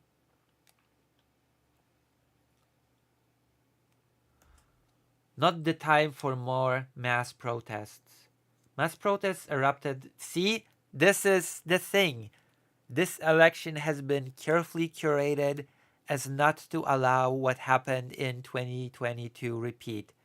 Lukashenko has told himself to sort of take a little bit from the last Auschwitz segment.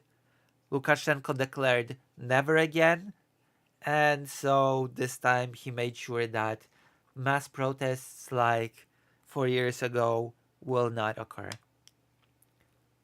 Mass protests erupted in last time in Belarusians went out to elect a president in 2020. Tsikhanouskaya, who only decided to stand after her activist husband was arrested and blocked from putting his name forward, ran a campaign advocating democratic reforms and the release of political prisoners. Yeah, basically, this guy wanted to run for president. He was a presidential candidate. He got arrested, and his wife said, "You know what? If my husband was arrested, I'll just run in his place." And so she ran a huge campaign. She was extremely popular in the country. More people turned up to vote than ever. I'm gonna be honest, in 2020, I was 100% sure that she would not win. I was sure that Lukashenko would just rig the election. That part was obvious. But I thought he would do it in an intelligent way. I thought he would say, okay, a record number of people voted for this woman. She almost won. It was close, 51 to 49. But in the end, people chose me. Thank you. It was a fair and square election. We all did our best, whatever, blah, blah, blah, right? The better person won in the end, even if it was close. I thought it would be done in a smart way like that, because so many people went to vote for her. But no, he gave himself about 80% or more of the vote. He declared himself a crushing victory over Tsikhanouskaya, which just enraged people around Belarus. Because again, so many went to the booth to vote for her that it was just enraging that he just gave himself 80%, okay? So, countrywide protests erupted because of that. While official results gave Lukashenko a landslide, I think it was over 80%, Tsikhanouskaya's team claimed she had received between 60 and 70% of the vote where ballots were counted correctly. Yeah, because again, a record number of people went to the voting booth to vote for her. It was a huge hope for change in Belarus for many, many, many people, not just in Belarus, but also in the diaspora.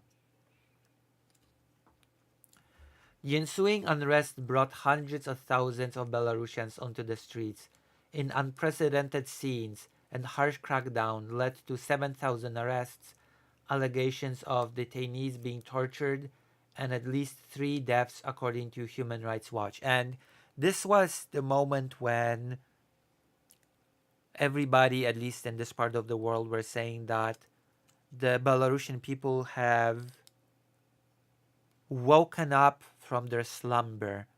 They have woken up from their state of being just asleep, of being indifferent to what's happening to their country and to them. That they have been politically awakened, jolted into action, that they will no longer just take what's happening standing, that they stood up. They all stood up and went to protest. 2020 was a year of hope for Belarus. Hope that was, of course, crushed at the end of the day, but was such a year nonetheless. Yatsarka said that the opposition is not advocating mass rallies this time around, saying that the wider conditions are not right. It's not that window of opportunity, he said. We ask people to stay safe on this day and to show their protest by other means. Inside the country where they're forced to vote, we ask them to vote against all candidates. This is also a form of protest. Russia's quiet conquest. Yes, because as always, when it comes to countries in this region, Russia plays a gigantic role. Belarus is part of the Kiev Rush legacy that Russia claims to be the rightful inheritor of. So Russia wants to incorporate into itself Belarus as well as Ukraine. Those are the two main countries that Russia wants to incorporate. And for the longest time now, it has more or less achieved a lot of its goals with Belarus. Belarus is a puppet state of Russia, and more Belarus itself is being incorporated into Russian structures, currency, economy, and so on and so forth. Language, especially Belarusian, is being more and more driven out as the language of the country. And Belarus, a country of 9 million people, is in a different place today where it was 5 years ago. While Tsikhanouskaya effectively heads an EU-based government in exile, standing shoulder to shoulder with Western leaders in international conferences, the regime in Minsk seems to be under increasing Russian influence. That's not a new development. That has been a thing for a long time now. A recent report by the US-based Institute for the Study of War said that the 2020 protests, coupled with the conflict in neighboring Ukraine, have been used by the Kremlin as leverage to accelerate long-term efforts to bring Belarus into the Russian Federation in what it calls a quiet conquest. In return for Moscow's support in fighting the protest movement, Lukashenko has had to agree to further political, economic, and military integration. Analysts claimed, citing Russia's recently acquired permanent defense bases in Belarus as a key example. And I will say that before that period, 2020 and then 2022, Lukashenko has been playing a far more elaborate game of telling Putin, listen, give me this or that, or maybe I will move further to the West. And then he would say to the West, hey, West, give me this or that, or maybe I will decide to move further towards Russia and Putin. It was quite a... He was using the West not to allow Belarus to be swallowed up by Russia completely, while keeping his independence from the West at the same time. A very typical strategy of those who are only self-interested and are mainly interested in the perseverance of their own regime. I would say that a similar strategy is played by Viktor Orban, if we were to name an example. Although Viktor Orban is in a privileged position compared to Lukashenko, because at the end of the day, Orban is able to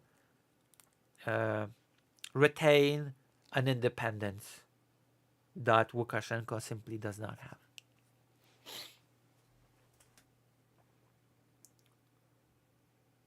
Belarus must not be a bargaining chip.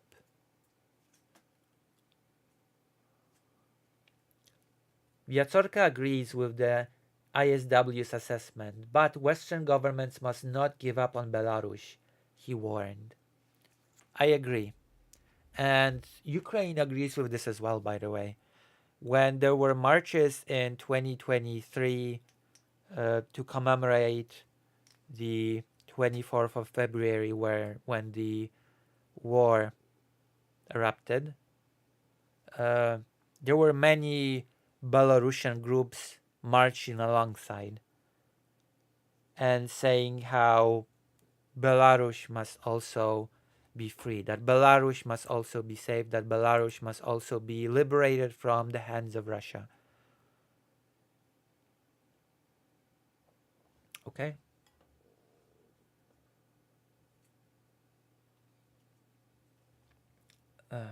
The Democratic opposition is making the case for an independent future for the country in light of increasing pressure for a solution to the war in Ukraine following to the return of power of US President Donald Trump.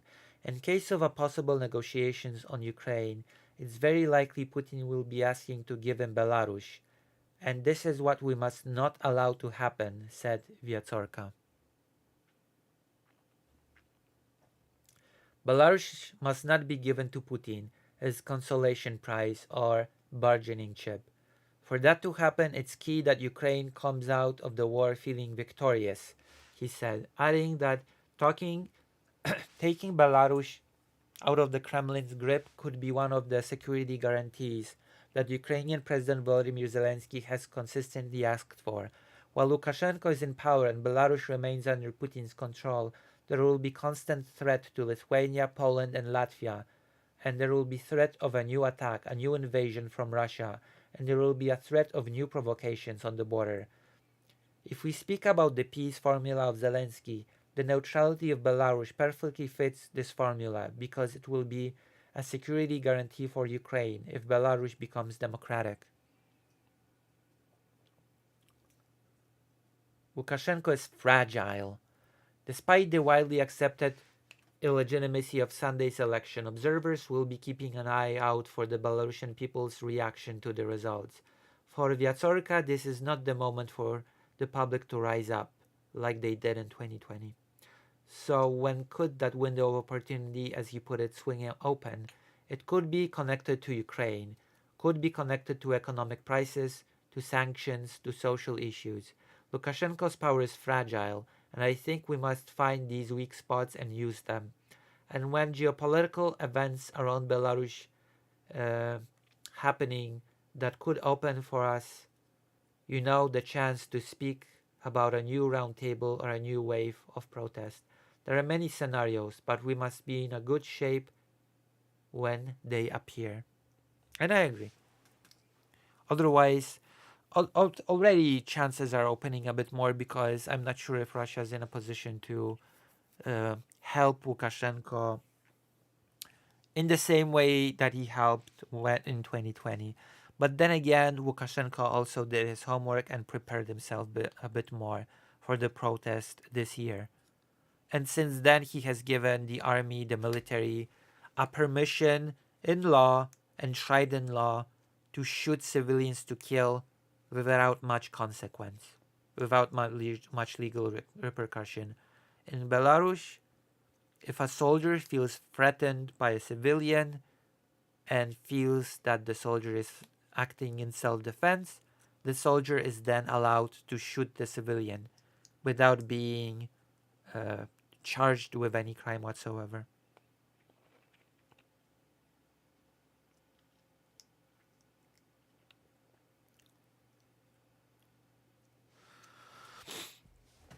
Rich country governments and foundations are generally cowards about this.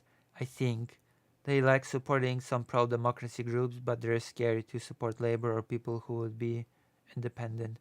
Recently, the most entrepreneur philosophy of our times, Alexander Dugin, made us speak something about history and that it's made itself do something with bricks. Of course. Of course he did. Of course he did. Why does that not surprise me?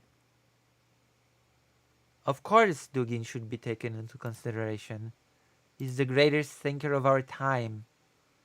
Not to take him into consideration would be pure idiocy, okay?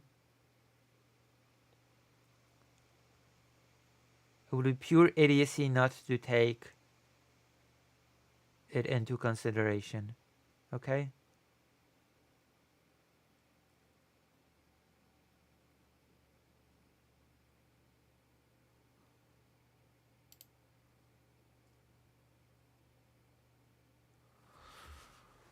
My goodness. I feel offended a bit by that you would think that I would not take the great Alexander Dugin into consideration in all my thoughts and prayers and whatever else. You think I'm some sort of a evil person?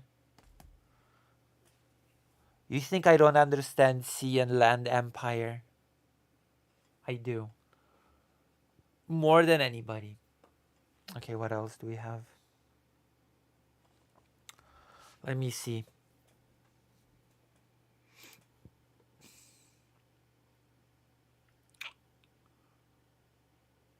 $2.17. Trump. Oh, yeah, that's right. We have to talk about this. This is something that we simply cannot not talk about. We're gonna be talking about. I've got it somewhere. I've got it.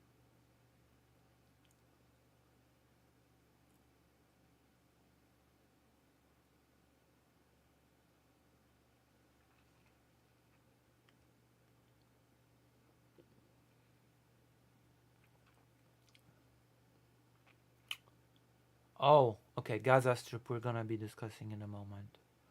But I wanted to talk about the executive order. The one that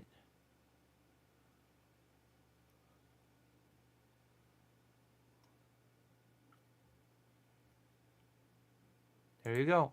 Trump suspends aid to Ukraine. Vital NGOs don't know if they will survive. What? What happened, Vladimir? What happened? Something wrong? Anything? Something the matter?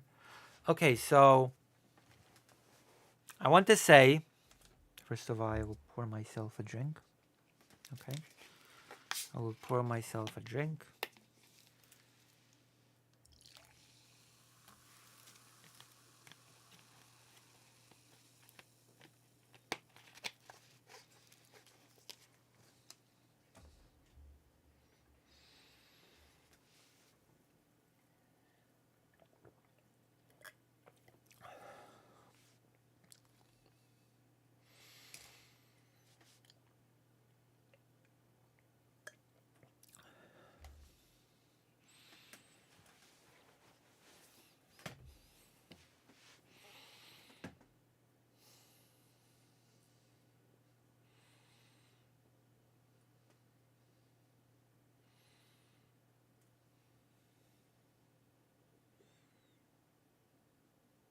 I don't know why, but my mind just froze.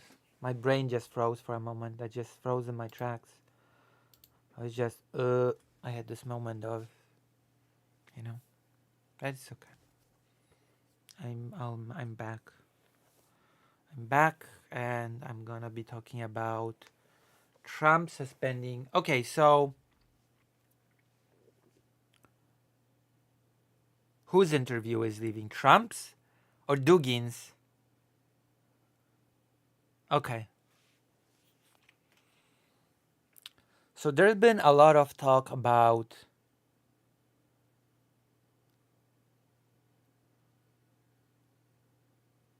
oh yeah, if you want to link Dugin to me, whatever new crazy speech he's given, then come to this page. Okay? Join this page and share it. Share it here. That's the way. If you want to do it this way, okay? That's the way to do it if you want to do it. That's the way. All right? And then we're okay, let's go back. Let's go back. Let's go back to the whatever thing.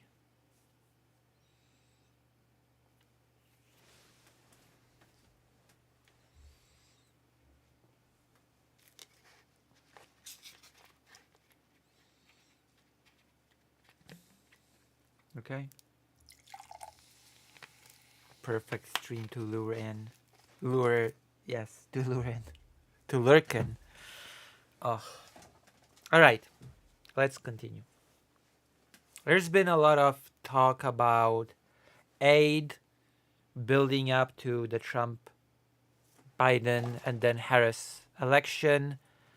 A lot of people are speculating, will Trump Should he win, just completely stop aid? Will he stop military aid?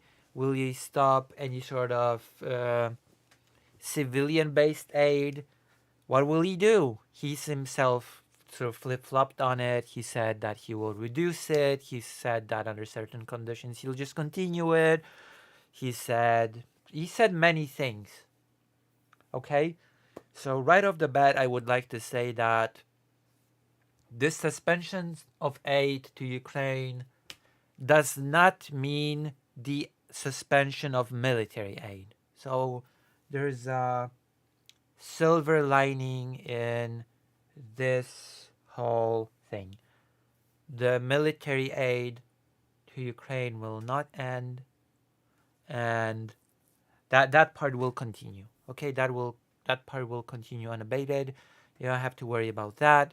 That's all fine, secured, and good. No worries on that front. Okay, there's no need to panic. But there are of course bad news, horrible bad news. All other types of aid that are not military have been frozen for 90 days. And this is not just about Ukraine. This applies to all foreign aid, which I don't think I have to explain just how destructive that is. Oh, wait. And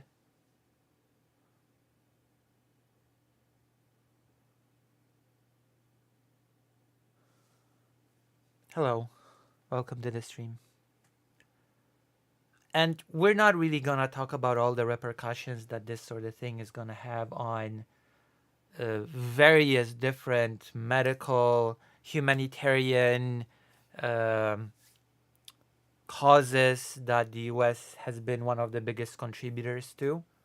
We're going to talk about the effects on this when it comes to Ukraine directly. Because Ukraine is... Everybody focuses on military aid, on how many weapons Ukraine gets, but it is very important. The military is the thing that stops the Russian army from just rolling over Ukraine. But at the same time, the Ukrainian economy must continue to function. And also, Ukrainian organizations must function that provide support to people like veterans and other social programs that are fueled by these aid programs from the US. And since that aid is now being frozen by the US for 90 days, which is effectively 3 months, all these programs, all those NGOs' futures are suddenly under threat. They might just disappear. They do not know if they will survive, as the headline itself states. US President Donald Trump's decision to freeze foreign development assistance for 90 days has thrown Ukrainian organizations into turmoil, in some cases threatening their very existence and leaving the people they support in limbo, so like veterans, for example, and their families. These non-profit organizations provide a huge range of humanitarian services, including counseling, organizing cultural events, and providing basic services often to some of the most vulnerable segments of society. Honestly, we still don't fully understand the scope of the impact this decision will have on the civic sector and everyone affected. Olha Kuchner, head of the services department at Veteran Hub, an NGO that supports Ukrainian soldiers, war veterans, and their families, told the Kyiv Independent on January 27th.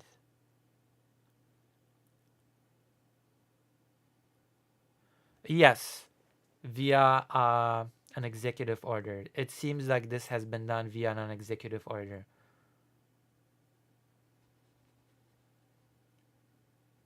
He has signed an executive order that will put all the humanitarian aid under review for 90 days.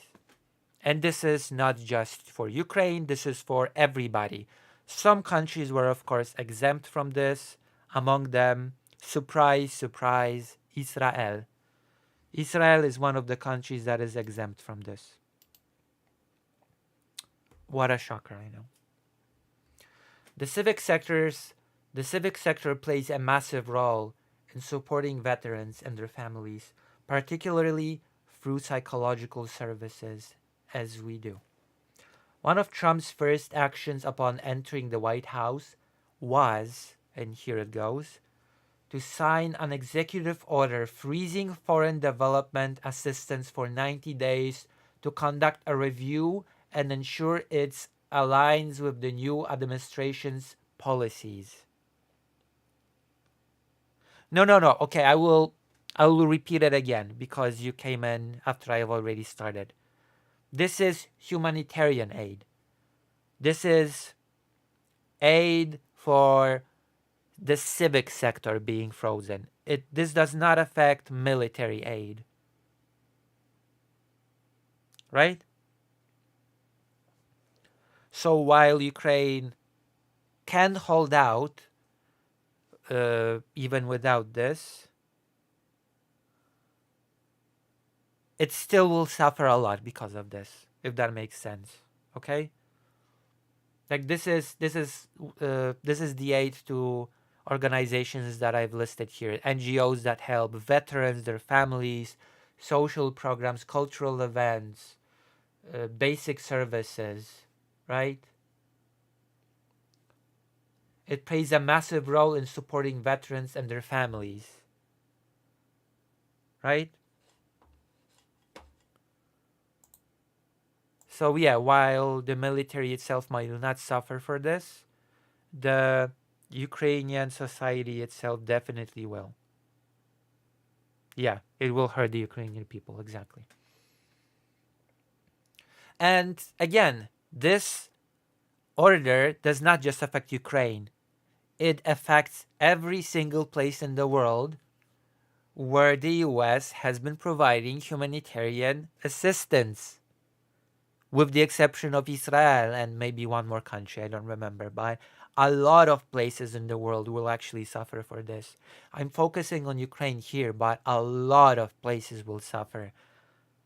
And combine it with the fact that the United States are now leaving the World Health Organization, and you can see that things are looking to not be very interesting.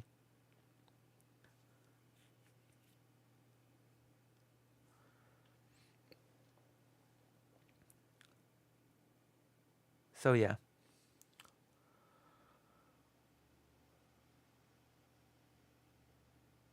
The wording of the executive order was broad, making no distinction between humanitarian and military aid and no mention of any exceptions.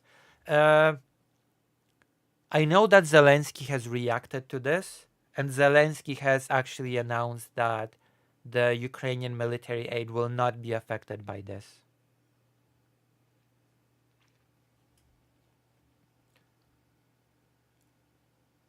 Veteran Hub, an NGO supporting Ukrainian soldiers, war veterans, and their families in Kyiv. I should actually visit this place. Ukrainian veterans at Veteran Hub, an NGO supporting Ukrainian soldiers.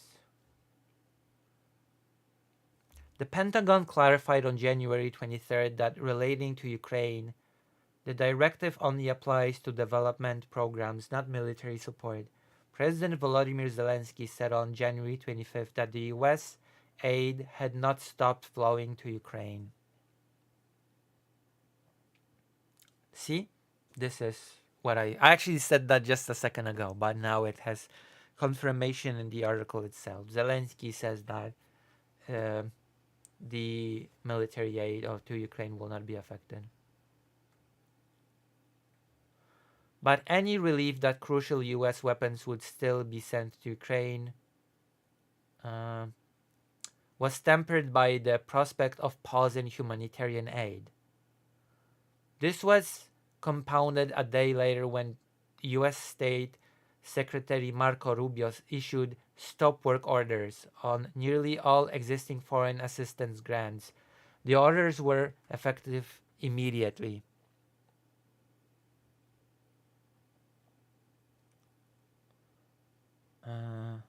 What's the link?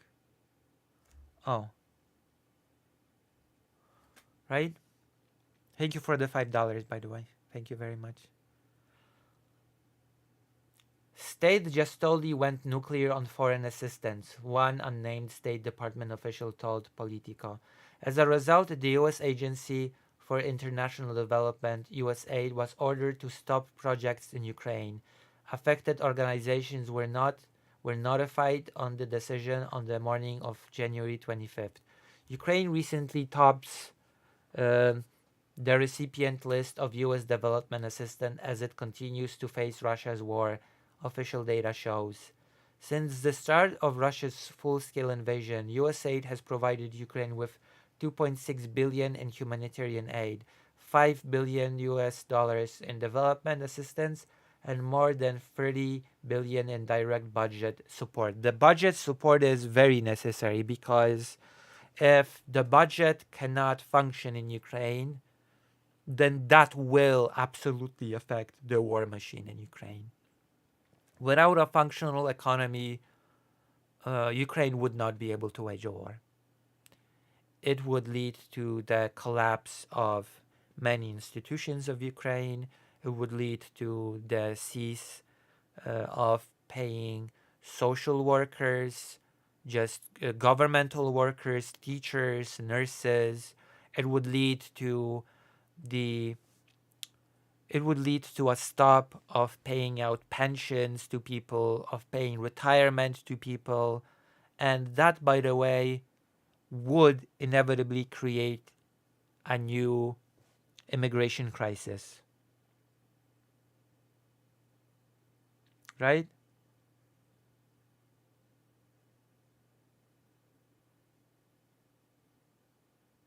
Maybe.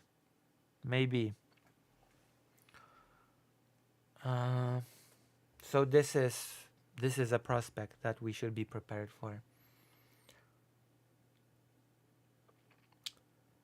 At a stroke, organizations in Ukraine have been left in dire financial straits. One of them is Tsukr, an NGO and media outlet based in Sumy, a city in northeastern Ukraine located just 30 kilometers from the Russian border that has been heavily affected by the war.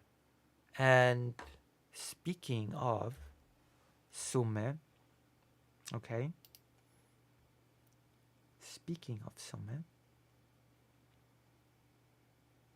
I have recently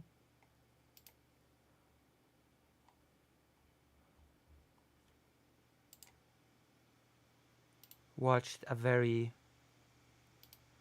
interesting documentary that is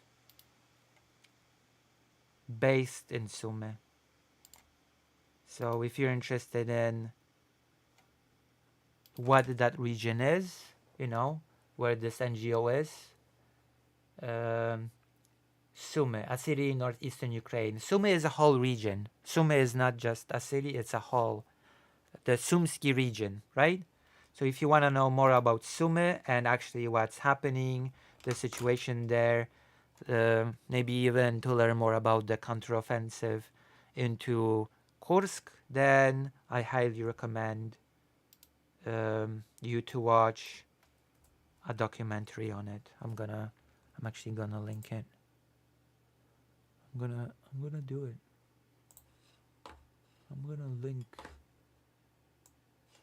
I'm gonna link the thing.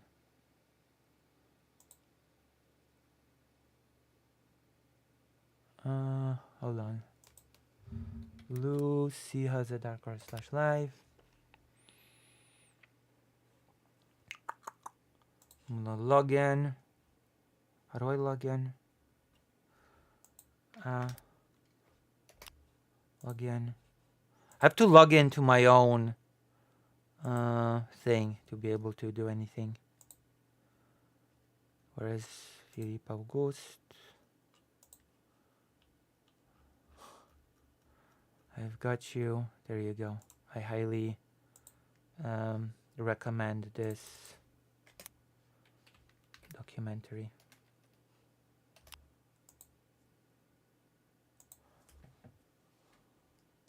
I'm gonna also link it in the YouTube. There you go. You should watch it. It's pretty good.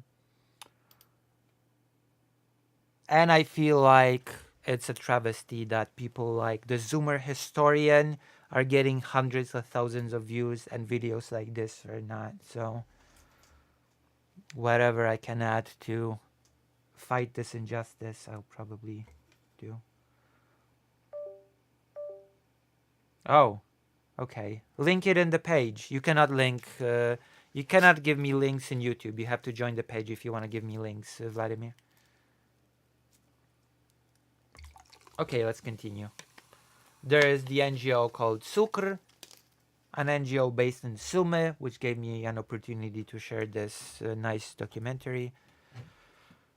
A city in northeastern Ukraine located just 30 kilometers from the Russian border that has been heavily affected by the war. If we lose all of our US funding, we won't last 90 days without additional support. If we Dmytro Tishchenko, Cukr co-founder, told the Kyiv Independent. As well as being a media channel, Cukr, which means sugar in Ukrainian with a tweak. By the way, in Polish, you say sugar as cukier. So I sort of immediately knew that this was sugar when I saw the name. Because in Polish it's just cukier.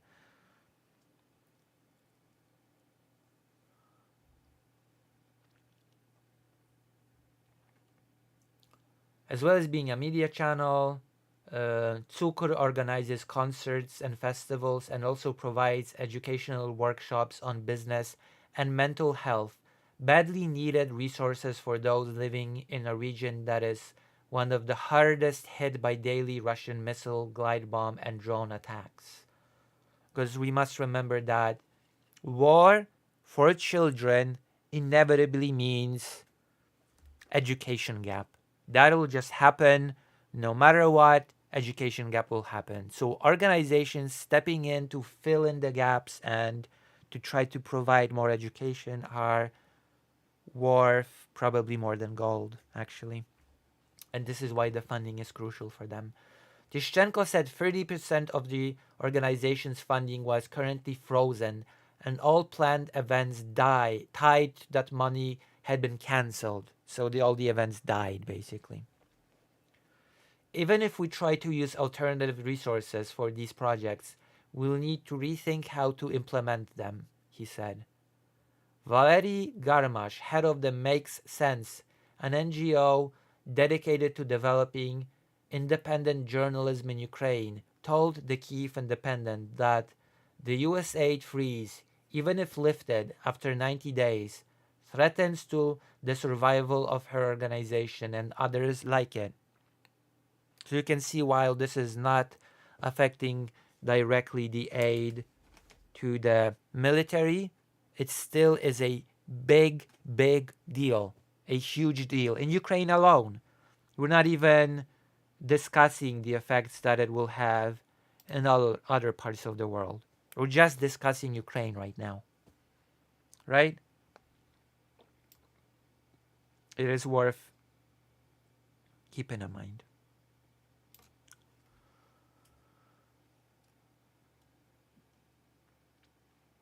A large number of organizations will simply cease to exist. They don't know how they are supposed to survive, she said, adding, great organizations, valuable organizations, important organizations, but they really could and theoretically might just stop existing. This is what happens when you have unreliable allies, by the way. You build entire infrastructures built on promises, built on certain commitments, and then they're just cut off. That also damages the reputation of the United States, by the way. Don't make don't make a mistake about that. People will know that when it comes to cooperation, when it comes to investment in important health related, development related, education related projects, the US cannot be counted on as a reliable partner. It just cannot. It can flake at any moment and just retreat. Garmash said that the US aid freeze will have an enormous impact on the work of Make Sense, potentially threatening a hub it operates in Slovyansk, a city in embattled Donetsk Oblast that supports journalists heading to report from the front lines. So it also hurts directly journalism in Ukraine. It would mean we simply wouldn't be able to support them, provide them with bulletproof vests, helmets, medical kits, give them a place to work, charge their equipment, or even just have coffee in a warm space, she said. And that is important. That is very, very important. Because believe it or not, independent journalism is extremely expensive, and not every individual journalist is able to procure the funds necessary to continue their work. And this is where funds like this are extremely helpful.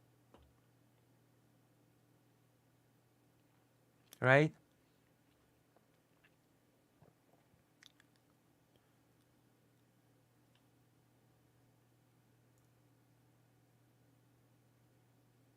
As well as the precarious financial situation now facing the NGOs, individuals working from them have lost their jobs, at least temporarily. The head of a regional office for a State Department-funded organization in Ukraine spoke with the Kyiv Independent on condition of anonymity due to the fear of retaliation for speaking out. He said that the organization has projects funded by USAID that involve Ukrainian contractors. Due to the freeze, they will lose income from these projects. I explained the situation to them, and they're part-time contractors. This might not be their only livelihood, but for some people it will be, he said. 3 months can be a very long time. It can be, especially when it comes to things like this, especially during war. And if they can't pay their rent or something like that, that's the situation that these people can be in.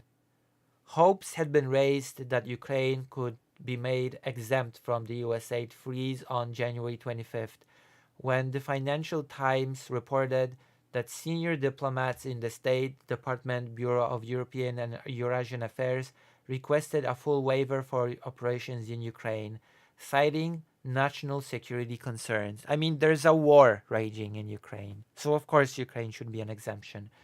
This had gone unheeded a day later when a U.S. State Department press release said Rubio had paused all U.S. foreign assistance funded by or through the State Department and USAID for review. There are a few exceptions. I believe Israel is indeed an exception.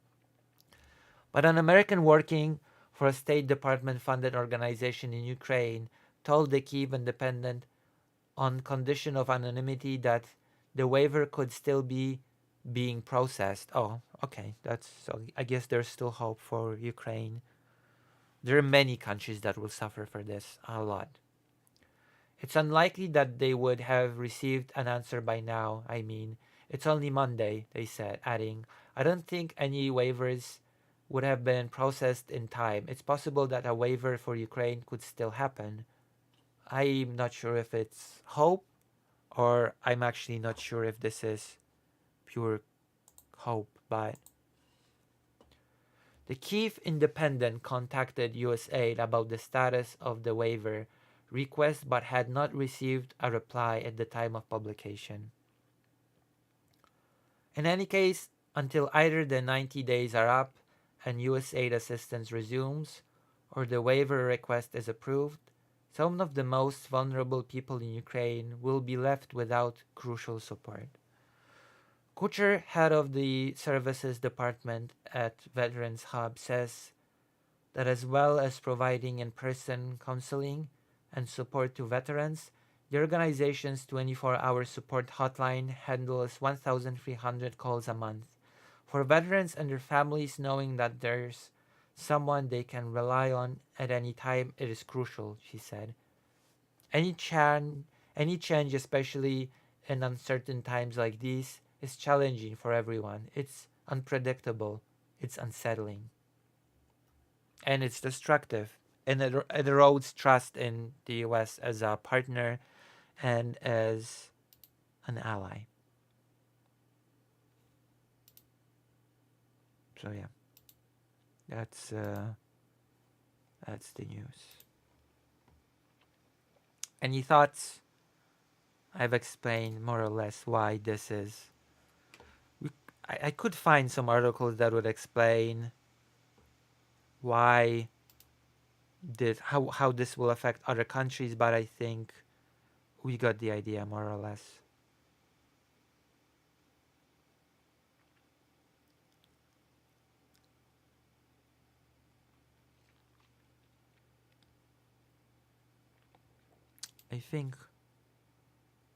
I believe we've got the gist.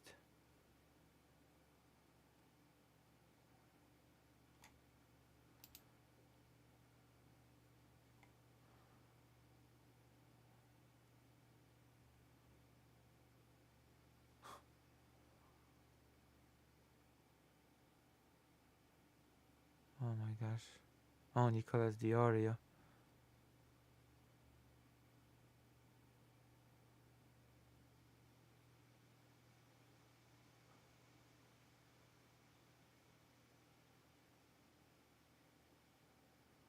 What?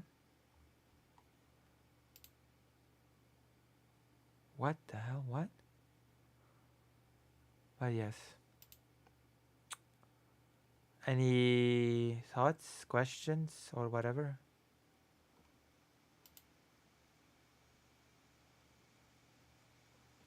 Anything? What else do we have?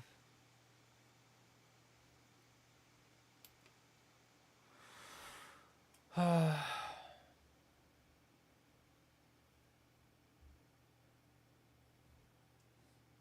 4:25. Well, if there's nothing, then I guess I'll just do the thing tomorrow that I want. The last thing I'll do tomorrow. I'm feeling a bit tired. So I'll guess I'll finish up. Okay. Okay. Is Philippe Auguste still here? And if so, who are we rating today? Who are we rating today? Philippe Auguste? Live chat. Who are we rating today? Hello, Auntie Lou. Hello. I hope you've enjoyed. I'm not sure if you've just arrived, but I hope you've, you know. President Sunday, The Line.